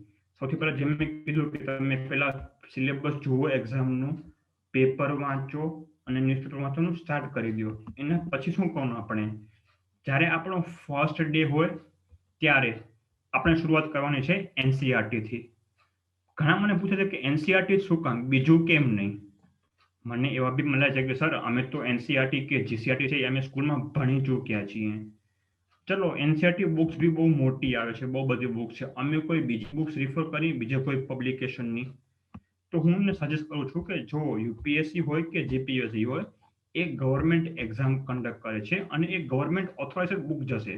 લાસ્ટ 2 યરથી હું બી પેપર જોઉં છું, ચાહે કોઈ બી કોચિંગનું મટીરિયલ એ લોકો પ્રિફર નથી કરતા, એ લોકો જે ગવર્મેન્ટ ઓથોરાઇઝ વેબસાઇટ છે કે બુક્સ છે એના પર જ મોસ્ટલી ફોકસ કરે છે. તો એનસીઆરટી છે એ એક તો ગવર્મેન્ટ ઓથોરાઇઝ બુક છે, પ્લસ કે તમે કોઈ બી બિલ્ડિંગ બનાવો તમને એના માટે બેઝ જોઈએ, મેઇન તમારો જે પાયો હોય એ જોઈએ. તો તમારી જીપીએસસી હોય તો જીસીઆરટી અને યુપીએસસી હોય તો એનસીઆરટી. આ એક તમારો એક આખો એક બેઝ બનાવશે કે જેના પર તમને જે કોમન જે બેઝિક ટર્મ્સ છે, બેઝિક કોન્સેપ્ટ છે એ તમને ખ્યાલ આવશે. તો હું તો એક જ સલાહ આપીશ કે તમે કોઈ બી હાલમાં ભલે 2 મહિના લાગે તો 2 મહિના, 3 મહિના લાગે 3 મહિના, તમે આ એનસીઆરટી સ્કીપ ન કરતા. તમે એકવાર એનસીઆરટી પૂરેપૂરી 6 to 12 ની કરી ગયા, તમારો એક પ્રોપર બેઝ બની જશે. અને યુપીએસસી હવે એનસીઆરટી માંથી બી ડાયરેક્ટ ક્વેશ્ચન્સ ઉઠાવીને મૂકે છે પેપરમાં, એટલું ઇમ્પોર્ટન્સ છે એનસીઆરટી નું કે જીસીઆરટી નું. પછી ઘણા લોકો મને કહે છે કે સર અમે તો સર આ કોચિંગની બી બુક કરીએ છીએ, ઓલા કોચિંગની બી બુક કરીએ છીએ, બટ હું અહીંયા એ સલાહ નહીં આપું કોઈને બી તમે આ બુક ઘણી બધી બુક્સ પર જાઓ. શું કામ કે તમે એક પ્રોપર બુક લિસ્ટ બનાવો. હર બુક વાંચવી એક સબ્જેક્ટ માટે જરૂરી નથી. પ્રોપર બુક લિસ્ટ બનાવો. હું ખુદનું મારો બુક લિસ્ટ કહું તો એનસીઆરટી જે છે એ 6 to 12 ની એ પ્લસ ખાલી 7 બુક એક્સ્ટ્રા છે જે એડવાન્સ લેવલની હોય છે, ઓનલી 7 બુક્સ, વધારે કાંઈ નથી. પછી એના માટે શું કામ આવું કહું છું, કેમ કે તમે બુક્સ તો વાંચશો પણ તમે એનું રિવિઝન નહીં કરો, તમારા માટે કાંઈ કામનું જ નથી. એટલે એક જ પ્રિન્સિપલ ફોલો કરવાનું છે આપણે, minimum source, read maximum and do revision also maximum. તમે જેટલું રિવાઇઝ કરશો તમારા એટલા કોન્સેપ્ટ ક્લિયર થતા જશે કોઈ બી સબ્જેક્ટ હોય. નેક્સ્ટ વાત આવે છે નોટ્સની. ઘણા લોકો મને સર એ બી પૂછે છે કે સર અમારા સાથે નોટ્સ નથી બનતા તો નોટ્સ કેમ બનાવી. બીકોઝ તમે નોટ્સ બનાવશો બટ પછી તમે જ્યારે નોટ્સ બનાવો તમારે નોટ્સ સાવ ટૂંકા બનાવો છે કે જે તમને ખાલી એના બેઝિક ટર્મ હોય તમને યાદ રહી જાય શોર્ટલી, જલ્દી રિવિઝન કરવા ટાઈમ પર. કારણ કે મેં સ્ટુડન્ટના સર નોટ્સ એવા બી નોટ્સ જોયા છે મેં કે એનસીઆરટી બુક તો હોય છે, એના સાથે સાથે એ લોકો આખી એની એક બુક લખી નાખે છે હાથે કે એની આખી બુક બની જાય, એટલી જાડા નોટ્સ બનાવે છે. તો અહીંયા બી હું જે આપણા જે લોકો તૈયારી કરવા માંગે છે કે જે ઓલરેડી તૈયારી કરે છે એ લોકોને અહીંયા એક જ છે કે તમે નોટ્સ બનાવો, શોર્ટ એન્ડ ક્રિસ્પ આપજો, જેના કારણે તમારે રિવિઝન કરવું હોય તો તમારે જલ્દી રિવિઝન થઈ જાય. હવે લોકો મને પૂછે છે કે સર આમાં ફાઇનલ કી શું છે, અમારે માની લો ચલો અમારે પાસ થવું છે, અમે મહેનત કરવા માટે તૈયાર છીએ, તો શું કરવાનું? કોઈ બી એક્ઝામ હોય, જીપીએસસી હોય, યુપીએસસી હોય, હમણાં તો આઈબી ની ભરતી આવી છે તો આઈબી હોય, એસએસસી હોય, કોઈ બી એક્ઝામ હોય, સક્સેસ થવા માટે એક જ સ્ટેપ છે, રિવિઝન, રિવિઝન એન્ડ રિવિઝન. તમે જેટલું રિવાઇઝ કરશો, તમે જેટલા આન્સર રાઇટિંગ કરશો, તમારા એટલા જ કોન્સેપ્ટ ક્લિયર થતા જશે. પછી વાત આવે છે મોક ટેસ્ટની. મોક ટેસ્ટ એટલે શું? ચલો તમે 3-4 મહિનાથી તૈયારી કરો છો બટ તમે તમારા જાતને ચેક નથી કરતા કે મને કેટલું આવડ્યું, મેં કેટલું નોલેજ ગેઇન કર્યું છે, બધું વેસ્ટ છે. મોક ટેસ્ટ છે એ તમારું કામ કરશે તમારી નોલેજને પોલિશ કરવા માટે. રેગ્યુલર મોક ટેસ્ટ આપો, કેમ કે પ્રિલિમ્સ જોવો, મોક ટેસ્ટમાં શું હોય છે કે એ લોકો જે બી કોઈ બી કોચિંગ સેન્ટર હોય કે એ લોકો જનરલ તમને આખી એક ટેસ્ટ આપે છે. હા, એ યુપીએસસી કે જીપીએસસી ની બેઝ નથી હોતા, એ લોકો એના ઇન્સ્ટિટ્યૂટમાં બનાવે છે બટ રિલેટેબલ સિલેબસ છે એના અકોર્ડિંગ હોય છે. શું કામ મોક ટેસ્ટ આપવા જોઈએ? એક તો કેમ કે પ્રિલિમ્સ જે છે એ આ ઇમ્પોર્ટન્ટ સ્ટેજ કહી શકાય યુપીએસસી કે જીપીએસસી એના માટે, કેમ કે તમે એના ઉપર જ તમે આગળ જઈ શકશો મેન્સ માટે અને ઇન્ટરવ્યુ માટે બી. તો મોક ટેસ્ટ આપો, તમારી જાતને ચેક કરો કે હું ક્યાં અત્યારે ઊભું છું, તમારા માઇન્ડને એ રીતે તમે ટ્રેન કરો કે ના મારે આટલા ટાઈમમાં આટલા ક્વેશ્ચન અટેમ્પ્ટ કરવા છે, એના માટે મોક ઇમ્પોર્ટન્ટ છે. હવે આગળ જોઈએ તો ચલો તૈયારી શરૂ કરવી, ખબર પડી ગઈ, સિલેબસ જોઈ લીધો, પેપર્સ જોઈ લીધા. સર તમે કીધું કે બુક લિસ્ટ રાખવું એકદમ શોર્ટ એન્ડ ક્રિસ્પ. કઈ રીતે? મેં અહીંયા એક બુક લિસ્ટ આપ્યું છે. યુપીએસસી હોય કે જીપીએસસી, જીપીએસસી માટે એક્સ્ટ્રા બુક્સ એડ થશે ગુજરાતની, એ એડ કરવાની છે. જો હું વાત કરું યુપીએસસી ના બુક લિસ્ટ માટે, તો હિસ્ટ્રી માટે એક જ બુક મેં રાખી છે, તમિલનાડુ બોર્ડની ક્લાસ 11th ની બુક. તમે જોશો કે મેં કીધું કે અહીંયા એનસીઆરટી રાખજો, પણ મેં અહીંયા એનસીઆરટી શું કામ નથી રાખ્યું? બીકોઝ કે તમિલનાડુ બોર્ડની જે બુક છે એ પ્રોપરલી એનસીઆરટી બેઝ ઉપર જ છે, બટ એનસીઆરટીમાં એક પ્રોપર સિક્વન્સ નથી ઇવેન્ટ્સની. જે આજે થયું એના પછી શું થવું જોઈએ એ એક પ્રોપર સિક્વન્સ લેકિંગ છે, અને જે તમિલનાડુ બોર્ડમાં એકદમ ક્લિયર આપેલું છે. એક તમારે એન્શિયન્ટ અને મેડિવલ હિસ્ટ્રી માટે ફોર યુપીએસસી હોય કે જીપીએસસી બંને માટે. મોડર્ન હિસ્ટ્રીની વાત કરું તો એના માટે એનસીઆરટી છે, અને એક જ બુક છે સ્પેક્ટ્રમ, જે ઇનફ છે તમારું મોડર્ન હિસ્ટ્રી કવર કરવા માટે. આર્ટ એન્ડ કલ્ચરની વાત કરું તો એનસીઆરટી ક્લાસ 11th ની બુક છે. ફાઇન આર્ટ્સને તમે એ તમારા બેઝિક કોન્સેપ્ટ ક્લિયર કરશે, અને એડવાન્સ લેવલ માટે નીતિ સિંગલ સર છે એ તમારે કવર કરશે. અને ગુજરાતી જીપીએસસી માટે એક ગુજરાતની અસ્મિતા કરીને બુક આવે છે, એ બી સારી બુક છે. હવે જીઓગ્રાફીની વાત કરું તો સર મેં જોયું છે અત્યારે કે લાસ્ટ 2 યરથી 2019માં અને 20ની પ્રિલિમ્સમાં એ લોકો એનસીઆરટી પર વધારે ફોકસ કર્યું છે. એટલે 6 to 12ની જે એનસીઆરટી છે એ આપણે પૂરી કવર કરવાની છે, ચાહે જીપીએસસી હોય કે યુપીએસસી, કેમ કે સિલેબસ ઓલમોસ્ટ સેમ હોય છે. પછી એક તમારે એટલાસ જોવું પડશે મેન મેપિંગ માટે, કેમ કે પ્રિલિમ્સમાં ઘણી વાર પૂછે કે આ દરિયા કિનારાના આજુબાજુ કઈ કઈ કન્ટ્રીઝ છે એના માટે. હવે વાત કરું તો બીજા 4 મેઇન સબ્જેક્ટ છે, પોલિટી, ઇકોનોમિક્સ, એન્વાયરમેન્ટ અને સાયન્સ ટેકનોલોજી. જો પોલિટીની વાત કરું તો એના માટે એક બાઇબલ બુક છે લક્ષ્મીકાંત કરીને, બટ એના બેસિક્સ તમારે સમજવા માટે તમારે એનસીઆરટી જવું પડશે 9 to 12ની. પહેલા એનસીઆરટી કરો, then જાઓ લક્ષ્મીકાંત. વાત ઇકોનોમિક્સ માટે તો એના માટે 11th અને 12thની ખાલી મેક્રો ઇકોનોમિક્સ જોવાની છે એનસીઆરટીની. પછી ઘણા લોકો સજેશન આપે છે કે રમેશ સિંહની બુક કરો અથવા સંજીવ વરાવાની બુક કરો. એ આખી જાડી બુક લેવું. છોકરાઓને શું જોઈએ, શોર્ટ જોઈએ અને ક્વિઝ જોઈએ. એના માટે એક ઇન્સ્ટિટ્યૂટ છે શ્રીરામ આઈએસ નોટ્સ, એનો તો પછી તમે જે એક્ઝામ આપવાના છો એનું બજેટ અને એ વસ્તુ તમે સર્વે કરો, જેથી એમાંથી ક્વેશ્ચન ડાયરેક્ટ પૂછે છે, કેમ કે ગવર્મેન્ટ ઓથોરાઇઝ્ડ ડોક્યુમેન્ટ્સ છે, એમાંથી ક્વેશ્ચન હર વખતે આવે જ છે. જનરલી જોવા જઈએ તો ઇકોનોમિક્સ, પોલિટી, એન્વાયરમેન્ટ અને science and tech totally base હોય છે કરંટ અફેર્સ ઉપર. ટોટલી 4 સબ્જેક્ટ્સ, પોલિટી હોય, ઇકો હોય, એન્વાયરમેન્ટ હોય, સાયન્સ ટેક હોય, આ 4 બેઝ હોય છે કરંટ અફેર્સ ઉપર. હવે વાત કરું એન્વાયરમેન્ટની, તો જે એનસીઆરટી છે 12th ક્લાસની, એના જે બેઝિક્સ છે એ તમારે કરવાના છે. એના બેઝિક છે એ કરવાના છે આપણે બાયોલોજીના 12th ક્લાસના. એમાં બી આખી બુક નહીં, જસ્ટ લાસ્ટ 6 ચેપ્ટર્સ બાયોલોજીના. પછી અગર તમારે એન્વાયરમેન્ટનું સ્ટેટિક કરવું હોય તો એના માટે એક જ બુક છે શંકર આઈએસની, જે તમારું બેઝિક્સ કવર કરશે. ને જેમ મેં પહેલા વાત કરી, એન્વાયરમેન્ટ હોય કે સાયન્સ એન્ડ ટેક હોય, એ કરંટ અફેર્સમાંથી જ આવે છે. હવે ક્વેશ્ચન આવશે કે આપણે કરંટ અફેર ક્યાંથી કરવા? અમારે ન્યૂઝપેપર વાંચો, ભલે તમે ધ હિન્દુ વાંચો કે ઇન્ડિયન એક્સપ્રેસ વાંચો, બંનેમાંથી કોઈ એક રાખજો, કેમ કે બંને તો ટાઈમ જશે, એટલે બીજું કાંઈ નથી. ચલો, સાયન્સ એન્ડ ટેક છે ટોટલી કરંટ અફેર્સ, જે હાલમાં કોઈ સેટેલાઇટ લોન્ચ થઈ કે કાંઈ થયું, બધું સાયન્સ ટેકમાં આવશે. હવે એક મેઇન વાત કરું તો કે મેં તો આ 4-5 બુક કીધી, એના સિવાય બીજી કોઈ પણ બુક તમે ઉઠાવો નહીં. હા, તમે બુક્સ ચેન્જ કરી શકો છો, પણ એવું નહીં કે એક ટોપિક માટે મારે 2-3 બુક વાંચવાની છે. ધ્યાન રાખો, સબ્જેક્ટનું નામ છે જનરલ અવેરનેસ. આપણે એક વિષય લઈને એમાં પીએચડી નથી કરવાની, આપણે એ વિષયનું સામાન્ય જ્ઞાન હોવું જોઈએ. એક વિષયની 1-2 બુક લઈ અને એનું વારંવાર રિવિઝન કરવું, કેમ કે મેં પહેલા કીધું કે revision is the key for the success in this exams. પછી આપણે વિક્રમ વિક્રમની જે વાર્તાઓ આવે છે એમ બધી બુક્સ નથી વાંચવાની. ચલો, બુક્સ લિસ્ટ મેં કહી દીધું, સિલેબસ થઈ ગયું. હવે મારે ચાલુ કેમ કરવું? કેમ કે ઘણા લોકોને એ વાંધો આવે છે કે હું ચાલુ ક્યાંથી કરું, કેમ કરવું? સૌથી પહેલા તમારા માઇન્ડને ટ્રેન કરો. મારે શું કામ એક્ઝામ આપવી છે? હું એક્ઝામ આપીશ તો મારું ફર્સ્ટ વારમાં ક્લિયર થશે કે નહીં થાય? મારા આગળ શું હું કરી શકું છું?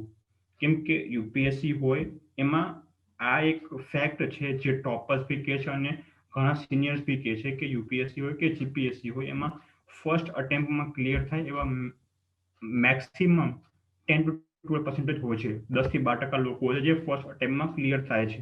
એટલે આપણા માઇન્ડને એ રીતે બી ટ્રેન કરવું પડશે કે આપણે કઈ રીતે પ્રિપેર કરીએ કે મારે સક્સેસ મળે. એના માટે તમે શું કરી શકો છો? સિનિયર્સ છે કે જે એક્ઝામ આપી ચૂક્યા છે એ લોકો સાથે વાત કરો, તમારું આખું પ્લાનિંગ કરો અને એ રીતે તમે ફોલો કરો. તમારું એક્ઝામ ક્લિયર થઈ શકે છે. વાત કરી તો ચલો માઇન્ડ સેટ થઈ ગયું, શું કરવું નેક્સ્ટ, શું કરવું? એક પ્રોપર સ્ટ્રેટેજી, જેમ સર વાત કરી તમારો એક સંકલ્પ હોવો જોઈએ, મારે આ શું કામ કરવું છે. Make a right strategy. તમે જોવો કે મારે કઈ બુક પહેલા વાંચવી છે કે જેના કારણે મારું એક બેઝિક્સ ક્લિયર થાય. એ તમે બેઝિક્સ ક્લિયર કરો એન્ડ આગળ વધતા જાઓ. સૌથી પહેલું કામ શું કરવાનું? મેં આગળ બી કીધું કે સૌથી પહેલા તમારે એનસીઆરટી કવર કરવાની છે. શું કામ? કેમ કે એનસીઆરટી છે એ એક મોટો રોલ પ્લે કરે છે તમારું બેઝિક્સ બનાવવામાં. એન્ડ હવે તો યુપીએસસી ડાયરેક્ટ 11માની અને 12માની જે એનસીઆરટી છે એમાં ડાયરેક્ટ પ્રશ્ન મૂકે છે અહીંયા પ્રિલિમ્સમાં બી. એનસીઆરટી જે બુક છે એ ટોટલી જેમ કેવું આપણે કહીએ કે નાના છોકરાઓ હોય એના આધારે બનાવેલ છે, જેના કારણે આપણા જે કોન્સેપ્ટ છે એ વધારે ક્લિયર થઈ જશે. ચલો એનસીઆરટી થઈ ગઈ, પછી શું કરવું? એ બેઝિક્સ પતી ગયું, એડવાન્સ બુક્સ પર જાઓ અને એક મેઇન વાત જે મેં પહેલા બી કહી હતી, તમે રોજ ન્યૂઝપેપર વાંચો. જીપીએસસી હોય તો ગુજરાત સમાચાર છે અથવા સંદેશ છે, ઓર યુપીએસસી હોય તો ધ હિન્દુ છે ઓર ઇન્ડિયન એક્સપ્રેસ છે. આના સિવાય કોઈ બી પેપર કોઈ જતા નહીં, બીકોઝ આ બે લોકો વાપરે છે એઝ અ સોર્સ તરીકે. મેં તમને પહેલા કીધું ધ ન્યૂઝપેપર છે એ ગીતા છે યુપીએસસી હોય કે એના માટે, કેમ કે લોકો ડાયરેક્ટ પ્રશ્ન બી પૂછે છે. અને ન્યૂઝપેપર વાંચો તમને એક આઈડિયા આવશે કે હાલમાં મારા આજુબાજુ શું થઈ રહ્યું છે, આખા વિશ્વમાં શું થઈ રહ્યું છે, જે તમને કરંટ અફેરમાં બી કામ આવશે. અને તમે આ ટોપિક્સને તમારામાં મેન્સ અનસર્ટેનમાં બી તમે કરી શકો છો ઇન્ટરલિંકિંગ. હવે જો વાત કરું કે મારે શું કરવું પહેલા, તો એક તમારે ડેલી, વીકલી અને મંથલી સિલેબસ તમારો ટાર્ગેટ્સ બનાવો કે મારે કઈ રીતે કરવું છે, મારે આજે શું કરવું છે, મારે કાલે શું કરવું. તમે તમારો એક શેડ્યુલ બનાવો. જેમ સરે વાત કરી કે મારે આ લગ્નમાં જવું છે કે નહીં મારા પર છે. આ લગ્ન તો મારા આમાં તો હું નહીં જાઉં તો બી લગ્ન થઈ જશે, પણ મારી એક્ઝામ્સ જશે તો પછી પાછી નહીં આવવાની કાલે. એટલે તમારે થિંગ્સ કઈ છે એ તમે પ્રાયોરિટીઝ આપો કે મારે આજે આ કરવું છે, મારે આજના ટાર્ગેટ્સ મારે પૂરા કરવા છે. મેં પહેલા બી વાત કરી હતી કે ધ સિક્રેટ, એક જ સિક્રેટ છે એક્ઝામ ક્રેક કરવાનું, રિવાઇઝ એન્ડ રિવાઇઝ. વાંચવું બી જરૂરી છે, બટ એને રિવિઝન કરવું વધારે જરૂરી છે. હવે યુપીએસસીમાં સક્સેસ થવું હોય તો કયા કયા એવા પોઈન્ટ છે જે હોવા જોઈએ? જેમ આપણા જાહેરના ચીફ લેક્ચરર છે ડોક્ટર સંજય જોશી એને વાત કરી કે self confidence, patience, answer writing, English, એ બધું હોવું જરૂરી છે અને ક્વોલિટી મટીરિયલ હોવું જરૂરી છે જેથી તમે આગળ વધી શકો છો. એટ લાસ્ટ હું એટલું જ કહીશ કે લિમિટેશન્સ છે ને એ જસ્ટ તમારું એક ઇમેજિનેશન છે. એન્ડ સક્સેસ તમારે થવું હોય તો એ તમારે કમ્ફર્ટ ઝોનમાંથી ક્યારે નહીં આવવાનું, તમારે કમ્ફર્ટ ઝોનમાંથી બહાર આવવું પડશે. એના માટે તમને ઓપોર્ચ્યુનિટી મળી છે એક્ઝામ્સ ક્રેક કરવાની, તમારા પેરેન્ટ્સને પ્રાઉડ કરાવવાની, તમારા ટીચર્સને પ્રાઉડ કરાવવાની. Go for it. Like at last એટલું જ કહીશ કે સ્વામી વિવેકાનંદ કહ્યું છે ને, arise, awake and stop not till the goal is reach. Good luck. Thank you. જય હિન્દ.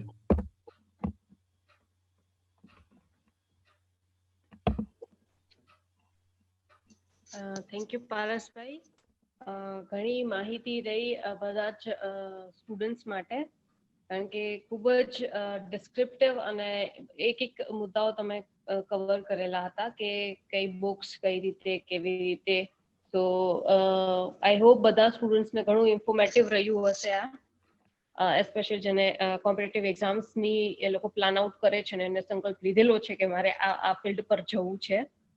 હવે પ્રશ્નોત્તરી નો સમય છે, તો હું બધા સ્ટુડન્ટ્સને પૂછવા માંગુ છું. જેવી એમના પ્રશ્નો છે એ તમે પૂછી શકો છો અને તમે ચેટમાં લખી શકો છો. મને પ્રશ્નો આવ્યો છે એ હું પહેલા સર સાથે વાત, હા હું પૂછવા માંગીશ આપણે ડોક્ટર સંજય જોશી સાથે.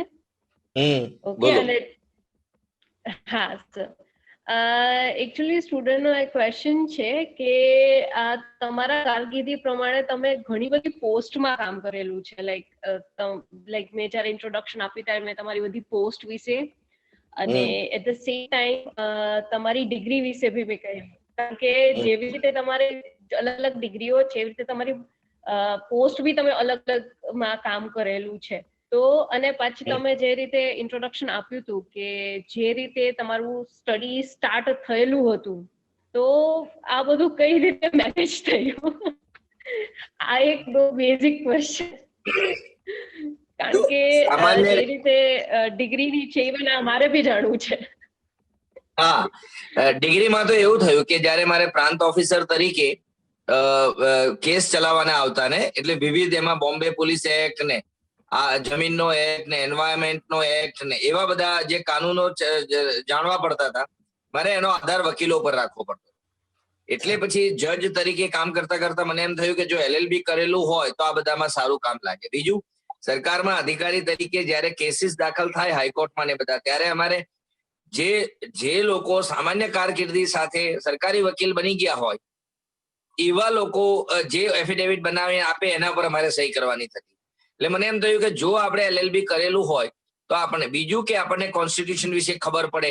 અને આપણે જ્યારે કોઈ પણ ક્ષેત્રમાં, તમે વેપારી હો ને, વેપારી મહામંડળમાં, અથવા તમે પ્રોફેસર્સ હો, પણ જો એમાં તમે વધારે સારું ભણેલા હોય, વધારે સારું જાણતા હોય અને સંદર્ભ સાથે વાત કરી શકતા હોય, કોઈ પણ બાબતની તમે યોગ્ય ડેફિનેશન આપી શકતા હોય, તો આમે તમારી સામાજિક જે વેલ્યુ છે, ઇજ્જત છે, એ વધારે વધતી હોય છે. અને જો પ્રોફેશનમાં ઉપયોગ થતું હોય તો થતું હોય, એ રીતે LLB કર્યું.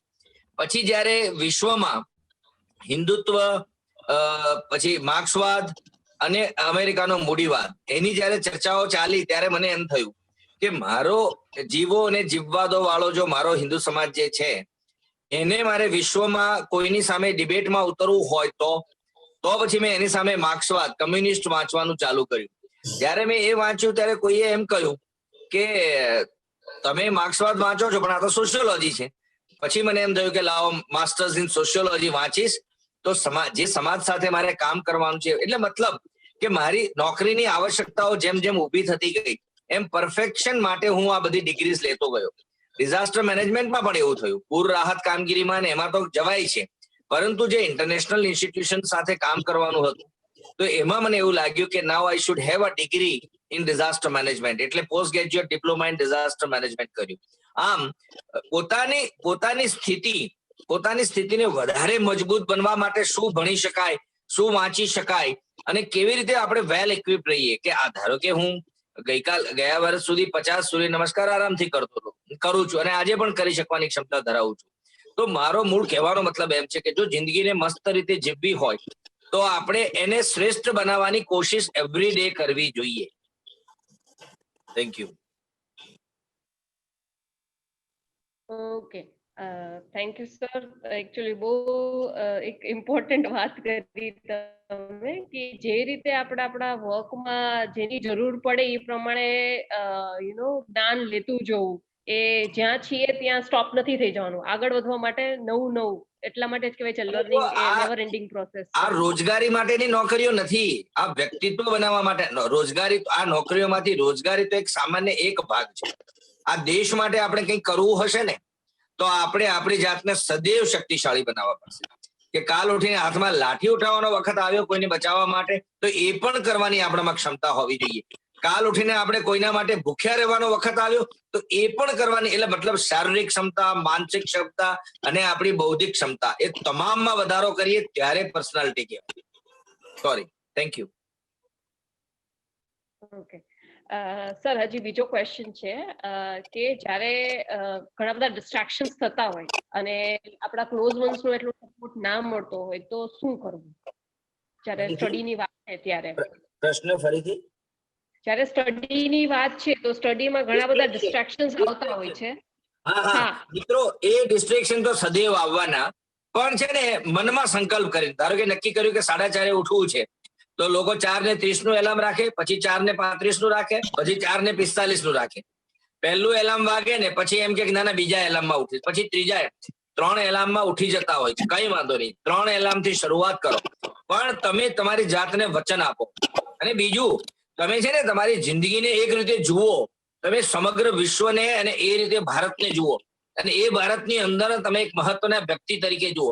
બીજું, તમારા સમાજ પ્રત્યે, તમારા દેશ પ્રત્યે, તમારી આસપાસના ગરીબ લોકો પ્રત્યે તમારી શું જવાબદારી છે.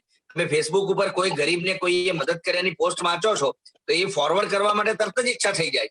તમે તમારા જીવનમાં ક્યારે સક્ષમ બનશો? અને બીજું, પૈસાદાર બનવાથી ઇજ્જત નથી મળતી, ફક્ત ઊંચા હોદ્દા ઉપર બનવાથી ઇજ્જત નથી મળતી. લોકોની ઇજ્જત, લોકોનું સન્માન મળે છે તમારામાં કેટલી સમર્પણની ભાવના છે, તમે કેટલા ચોક્કસ છો, તમે કેટલા નિયમિત છો, તમે કેટલા વચન પાલક છો, એના આધારે મળે. તો આ બધું કરવા માટે, અને વ્યક્તિત્વ, good personality is not only good clothes or good face, good height, muscles, જીમમાં કરેલું બોડી નથી. તમારી પોતાનો એટીટ્યુડ ઇમ્પોર્ટન્ટ છે. એટલે તમારા એટીટ્યુડને રોજે રોજ જોવાનો, જ્યારે પણ તમને ચાન્સ મળે ત્યારે એમાં બદલાવની કોશિશ કરવાની. અને ડિસ્ટ્રેક્શન્સ તો હંમેશા આવવાના, એનાથી ડરવાનું નહીં, નાસીપાસ નહીં થવાનું, પરંતુ એને તોડવાનો. નાના નાના સંકલ્પ કરો, નાના નાના સંકલ્પને પૂરા કરો. એમ કરતા કરતા મોટા મોટા સંકલ્પ થશે. Thank you sir. Definitely destruction, જે રીતે સરસ તમે સ્ટાર્ટિંગમાં બી કહ્યું કે અત્યારે મે બી ડિસ્ટ્રેક્શન એ બહુ મોટો ક્વેશ્ચન ઉભો થાય છે બધી જ એજમાં, બાળકોમાં લો કે યુથમાં લો. તો આ ડેફિનેટલી એક બહુ મોટો ક્વેશ્ચન છે, અને એના ઉપર કંટ્રોલ કરવો એ બીજો મોટો અઘરો ક્વેશ્ચન છે.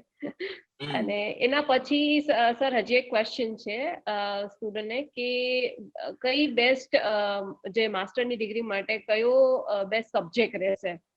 અને અત્યારે જેમ કે એગ્રીકલ્ચરમાં છે, યુપીએસસી માટેની વાત થઈ છે કે કઈ બેસ્ટ ડિગ્રી રહેશે માસ્ટર્સ માટે, જો એમનો ગોલ યુપીએસસી હોય તો.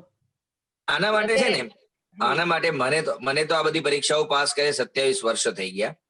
એટલે આના માટે જે લેટેસ્ટ વિદ્યાર્થીઓ હોય ને, અને અત્યારે તો બહુ જ બધું અવેલેબલ છે, યુટ્યુબ પરથી માંડીને ક્લાસીસ ને, કે તમને અહીં અમદાવાદ આવો તો પણ તમને લોકો મળી રહે. તો એવા, અને જે પાસ કરેલા છે તમારા જિલ્લામાં, એવા લોકોનો પણ જો સંપર્ક કરશો તો તમને એક્ઝેક્ટ માહિતી મળશે. સાથે મારી સાથે જે વક્તા હતા કે જે ટ્રેનિંગ આપે છે, એવા એ લોકો સતત સંપર્કમાં હોય છે, એટલે એમની પાસેથી તમને આ ઇન્ફોર્મેશન વધારે સારી રીતે મળી શકશે. ઓકે. અને સર હજી એક લાસ્ટ ક્વેશ્ચન છે. હજી એક લાસ્ટ ક્વેશ્ચન. આમાં એવો ક્વેશ્ચન છે કે ઘણા આઈએએસ ઓફિસર્સ પોતાની જોબ છોડે છે આફ્ટર જોઈનિંગ, જ્યારે ગવર્મેન્ટ જોબ મળી ગઈ છે, તો એનું કોઈ પર્ટિક્યુલર રીઝન? જો બે પ્રકારની બાબતો છે. સરકારની નોકરી કરવી હોય તો મોટે ભાગે લોકોને એવું હોય છે કે લોકો કરપ્શન માટે આવે છે, બરાબર, કે એમાં 2 નંબરના કરોડો રૂપિયા મળે એટલે કે એના કારણે જિંદગી સુધરી જાય. પણ એ ગેરમાન્યતા છે, બરાબર. અચ્છા, હવે જે લોકો જોબ છોડે છે એમાં કેટલીક વાર એવું પણ બને છે કે સેવા કરવાની વૃત્તિ સાથે આવે છે, આઈઆઈટી, આઈઆઈએમ એવી બહુ ઉચ્ચ કક્ષાની કારકિર્દી છોડીને એ લોકો આઈએએસ સિવિલ સર્વિસીસ પાસ કરીને આવતા હોય છે. એમાંથી કેટલાક લોકોને એવું થાય છે કે ભાઈ આ એક સ્ટ્રગલ વાળી તો ખરી જ, કારણ કે આ કોઈ સોનાનો મુગટ નથી. લોકોની રિક્વાયરમેન્ટ, લોક કલ્યાણ માટેના જે કામો કરવાના છે. એટલે કેટલાક લોકોને એમ લાગે છે કે મારું જે ઓરિજિનલ કરિયર હતું એ વધારે સારું હતું, અને એમના માટે વિકલ્પો ઉભા જ હોય છે, કારણ કે એમની કારકિર્દી એટલી ઉચ્ચ કક્ષાની હોય છે. એટલે એવા લોકો જતા હોય છે. પણ આઈએએસ છોડીને જતા હોય ને, એવી તો મેં મારા જીવનમાં 1-2 કિસ્સા સિવાય જોયું નથી. પણ એ લોકો કોર્પોરેટમાં સારી નોકરીઓ માટે 1-2 જણ જેને પણ જાણ્યા છે એ જોડીને ગયા છે. બાકી સામાન્ય રીતે આટલી બધી સત્તા મળે, આટલો બધો પાવર મળે, અને બીજું સાથે સાથે લોકોની સેવા કરવાની તક મળે, એટલે લોકો એનો ભરપૂર ફાયદો ઉઠાવતા હોય છે. Okay, right. સો એ ડેફિનેટલી સમટાઈમ્સ એવું થાય, રાઈટ સર, કે તમે જ્યારે જોઈન કરો પછી ધેન યુ રિયલાઇઝ કે મે બી આ વસ્તુ કરતા હું આ વસ્તુમાં બેટર હતો. એટલે જેમની પાસે સારા વિકલ્પો છે ને, એ લોકોને વાંધો નથી આવતો. પરંતુ હવે જેણે કોઈએ બીએ, બીકોમ કે એવું કર્યું હોય, કે એવા ગ્રેજ્યુએશન કર્યા હોય કે જેના માટે નોકરી મેળવવી અઘરી હોય, કારણ કે તમે એમકોમ કર્યું હોય તો પણ તમને પ્રોફેસરની નોકરી તો ના મળે, અને એમકોમ ને શરૂઆતને પગાર તો બહુ જ ઓછા હોય છે પ્રાઇવેટમાં, એટલે પછી એવા લોકો આ પરીક્ષાઓ આપે અને પછી જોડાય છે. પણ જે લોકો આઈઆઈએમ છે, આઈટી છે, આઈટી ના એન્જિનિયરો છે, કેટલાક મિકેનિકલ એન્જિનિયર્સ છે, કેટલાક ઇન્ફોર્મેશન એન્ડ ટેકનોલોજીમાં ના હોય છે, કેટલાક ઈસી ના હોય છે, તો એમના માટે તો ટેકનિકલ લોકો માટે બજારમાં વિકલ્પો ઉભા જ હોય છે. કેટલાક લોકો સીએ કર્યા પછી આવે, પછી એમને એમ થાય કે ના સીએ વાળી કરિયર સારી હતી, પણ આઈએએસ છોડીને જનરલી કોઈ જતું નથી, સિવાય કે એમણે આઈઆઈએમ કે આઈઆઈટી પાસ કર્યા હોય તો. Thank you. Okay. Sir Thank you so much, તમે sir. જે હમણાં વાત કરી ને કે લાસ્ટ, કેમ કે સર હું 2013 થી જોઉં છું, 2013 ના ટોપ 10 ના રેન્કર્સ હોય, 2014 હોય કે 2017 હોય, જનરલી જે ટોપ 20 માં આવ્યા છે એ લોકોએ જોબ છોડી છે, અને એ લોકોએ તો એના ઇન્ટરવ્યુમાં યુટ્યુબ પર ઓપનલી કીધું છે કે હા, અગર મને કોઈ કંપની વધારે પગાર આપશે તો હું ત્યાં જઈશ. અને તમને ખ્યાલ હશે કે અત્યારે એક ઓનલાઈન પ્લેટફોર્મમાં ચાલે છે, એક અનએકેડેમિક કરીને, એના જે કો ફાઉન્ડર છે રોમન સૈની, એ ખુદ 2013 ના આઈએએસ અધિકારી છે, એને જોબ મૂકીને આમાં આવ્યું છે.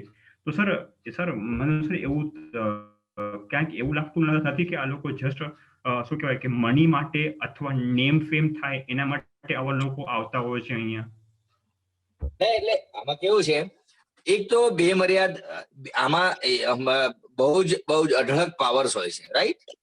પણ જો સાથે સાથે બીજાનું ભલું કરવાની વૃત્તિ હોય, એક ચેન્જ એજન્ટ બનવાની કોશિશ હોય, કોઈને એમ લાગે કે આ અમદાવાદ શહેરમાં ટ્રાફિકના બહુ જ પ્રોબ્લેમ છે ને હું જો એકી સાથે 5 ફ્લાયઓવર જો કરી દઉં 2 વર્ષના ગાળામાં, તો આ પ્રજાને એકદમ શહેર સુંદર થઈ જશે. તો જો એવી જ એની મહત્વાકાંક્ષા, એ લોકોને અઢળક પાવર અને ફંડ્સ પણ અવેલેબલ છે. પરંતુ જે લોકો પોતાનું જ કરવા માંગતા હોય એવા લોકો પછી કોર્પોરેટમાં ચાલ્યા જતા હોય છે. બાકી સામાન્ય રીતે જો થોડોક સમય રહે તો એને સરકારી નોકરીનો લાભ દેખાય છે.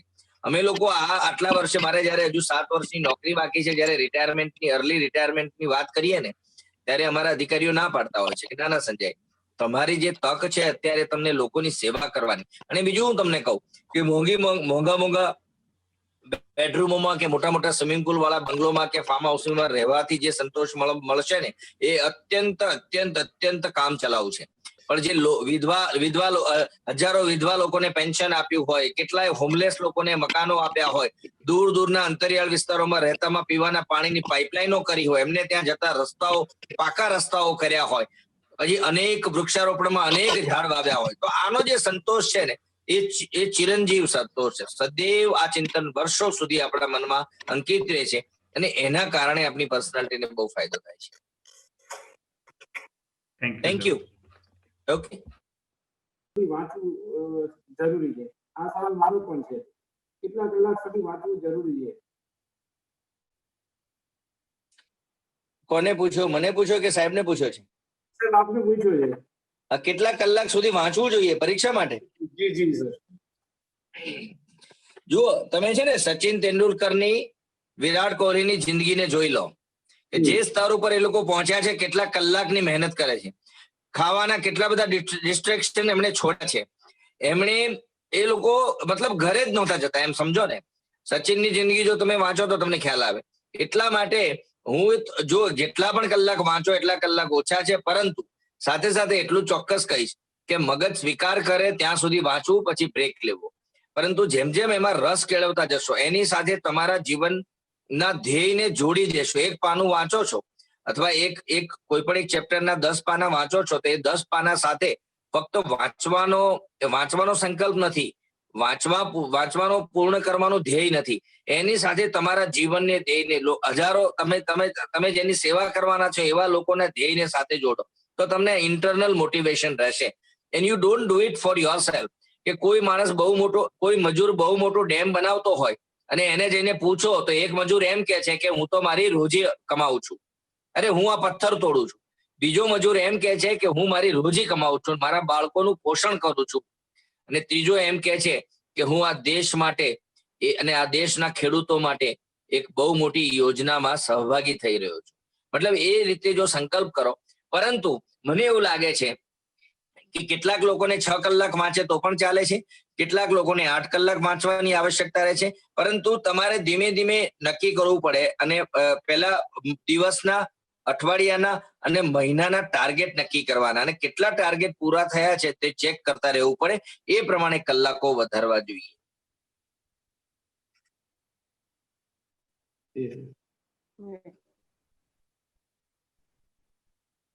Okay, I guess પરંતુ હા, એક વસ્તુ ઉમેરી દઉં, પણ જે લોકો વહેલા સુઈ જઈને વહેલી પરોઢે વાંચે છે, આજના છોકરાઓ બધા રાત્રે મોડી રાત સુધી વાંચે છે, પણ મને એવું લાગે છે કે યાદશક્તિની એફિશિયન્સી વધી જશે જો એ સવારે વહેલા બ્રહ્મ મુહૂર્તમાં વાંચે. તો 4 વાગ્યા પછી ઉઠીને તો એ 2 કલાકનું વાંચશે ને તો મને એમ લાગે છે કે એમને 4 થી 5 કલાકનું યાદ રહેશે.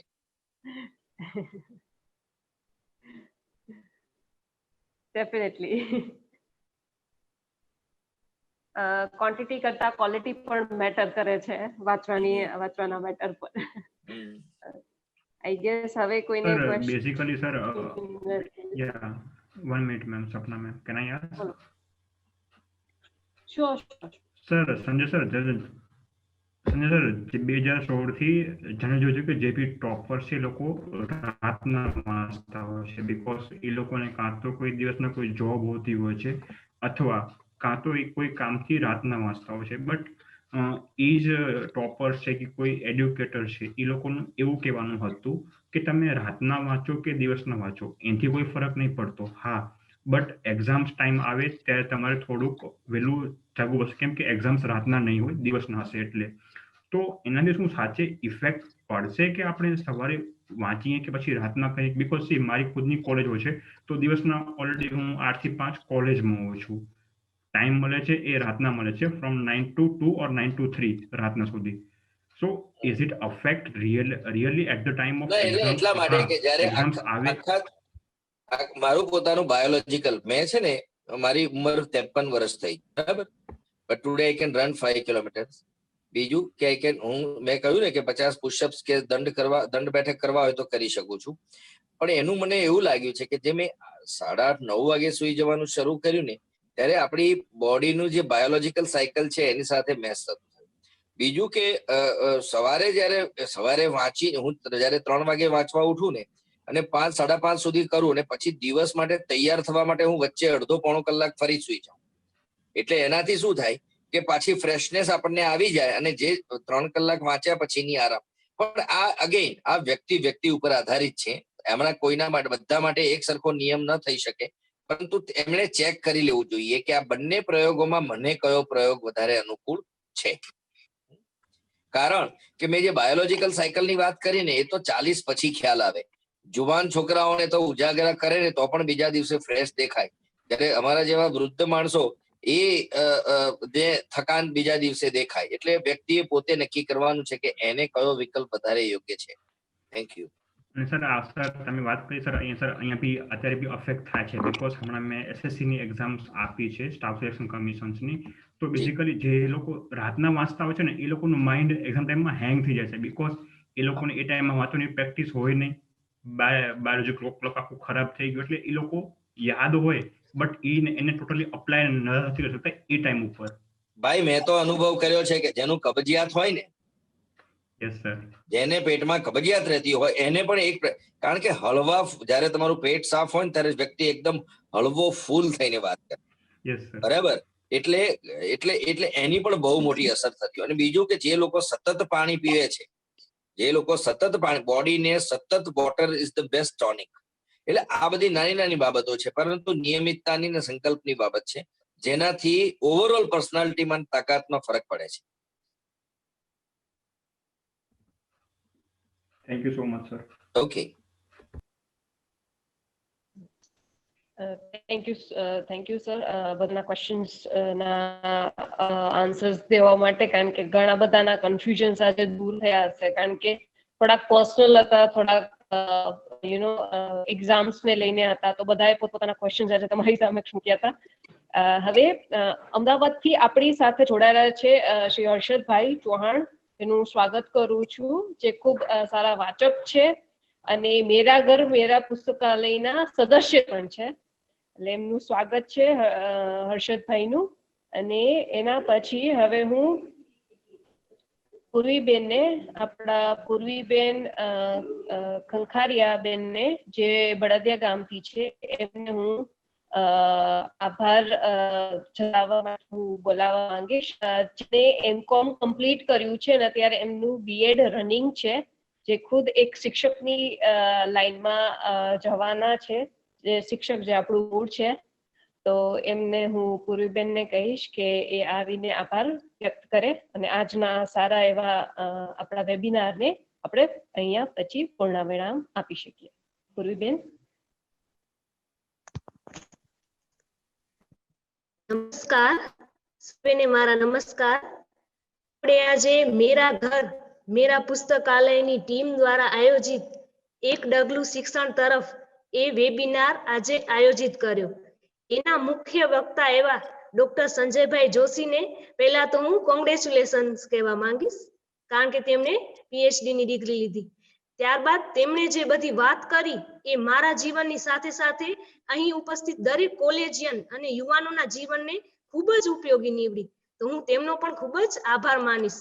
તેમણે જે તેમના અનુભવો કહ્યા, તેમણે આપણને જણાવ્યું કે તૈયારી કેવી રીતે કરવી, સરદાર વલ્લભભાઈ પટેલની જીવન પર આપને મોટિવેશન આપ્યું, સારી સારી વાતો કરી, દરેક જે વિદ્યાર્થી હતા એના પ્રશ્નના સારી રીતે ઉત્તર આપ્યા અને સારી રીતે અમને જે માર્ગદર્શન આપ્યું તે બદલ હું તેમનો ખૂબ ખૂબ આભાર માનું છું.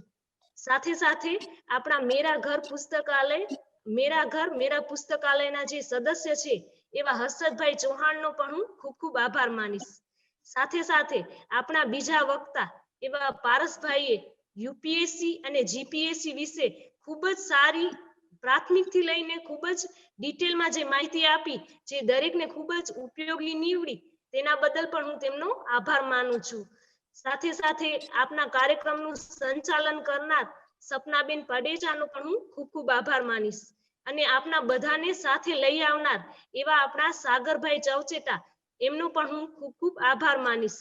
સાથે સાથે જીવનની પાઠશાળાના જે સદસ્યો છે, જેમણે આ બધા કોલેજનોને આજે યુવાનો છે એમને અહીં લઈ આવ્યા, તો એ દરેક સભ્યોનો પણ હું ખૂબ ખૂબ આભાર માનીશ.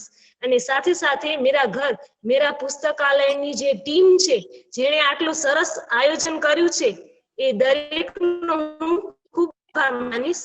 ફરી ફરીને થેન્ક યુ સો મચ. અને આપણે કહીએ છીએ ને કે વચન તો બધા આપે, પણ અમુક જે પ્રવચનો હોય ને એ જીવનભર યાદ રહે. તો એવો જ આજે આ વેબિનાર હતો, એના બદલ હું આપ સૌનો ખૂબ ખૂબ હૃદયપૂર્વક બધા વતી આભાર માનું છું. Thank you so much. આભાર પૂર્વીબેન. અને આ સાથે હવે આપણે કાર્યક્રમને સમાપ્ત કરીએ છીએ. ફરી મળીશું નવા ટોપિક સાથે. આપણે ત્યાં સુધી રજા આપશું. ધન્યવાદ.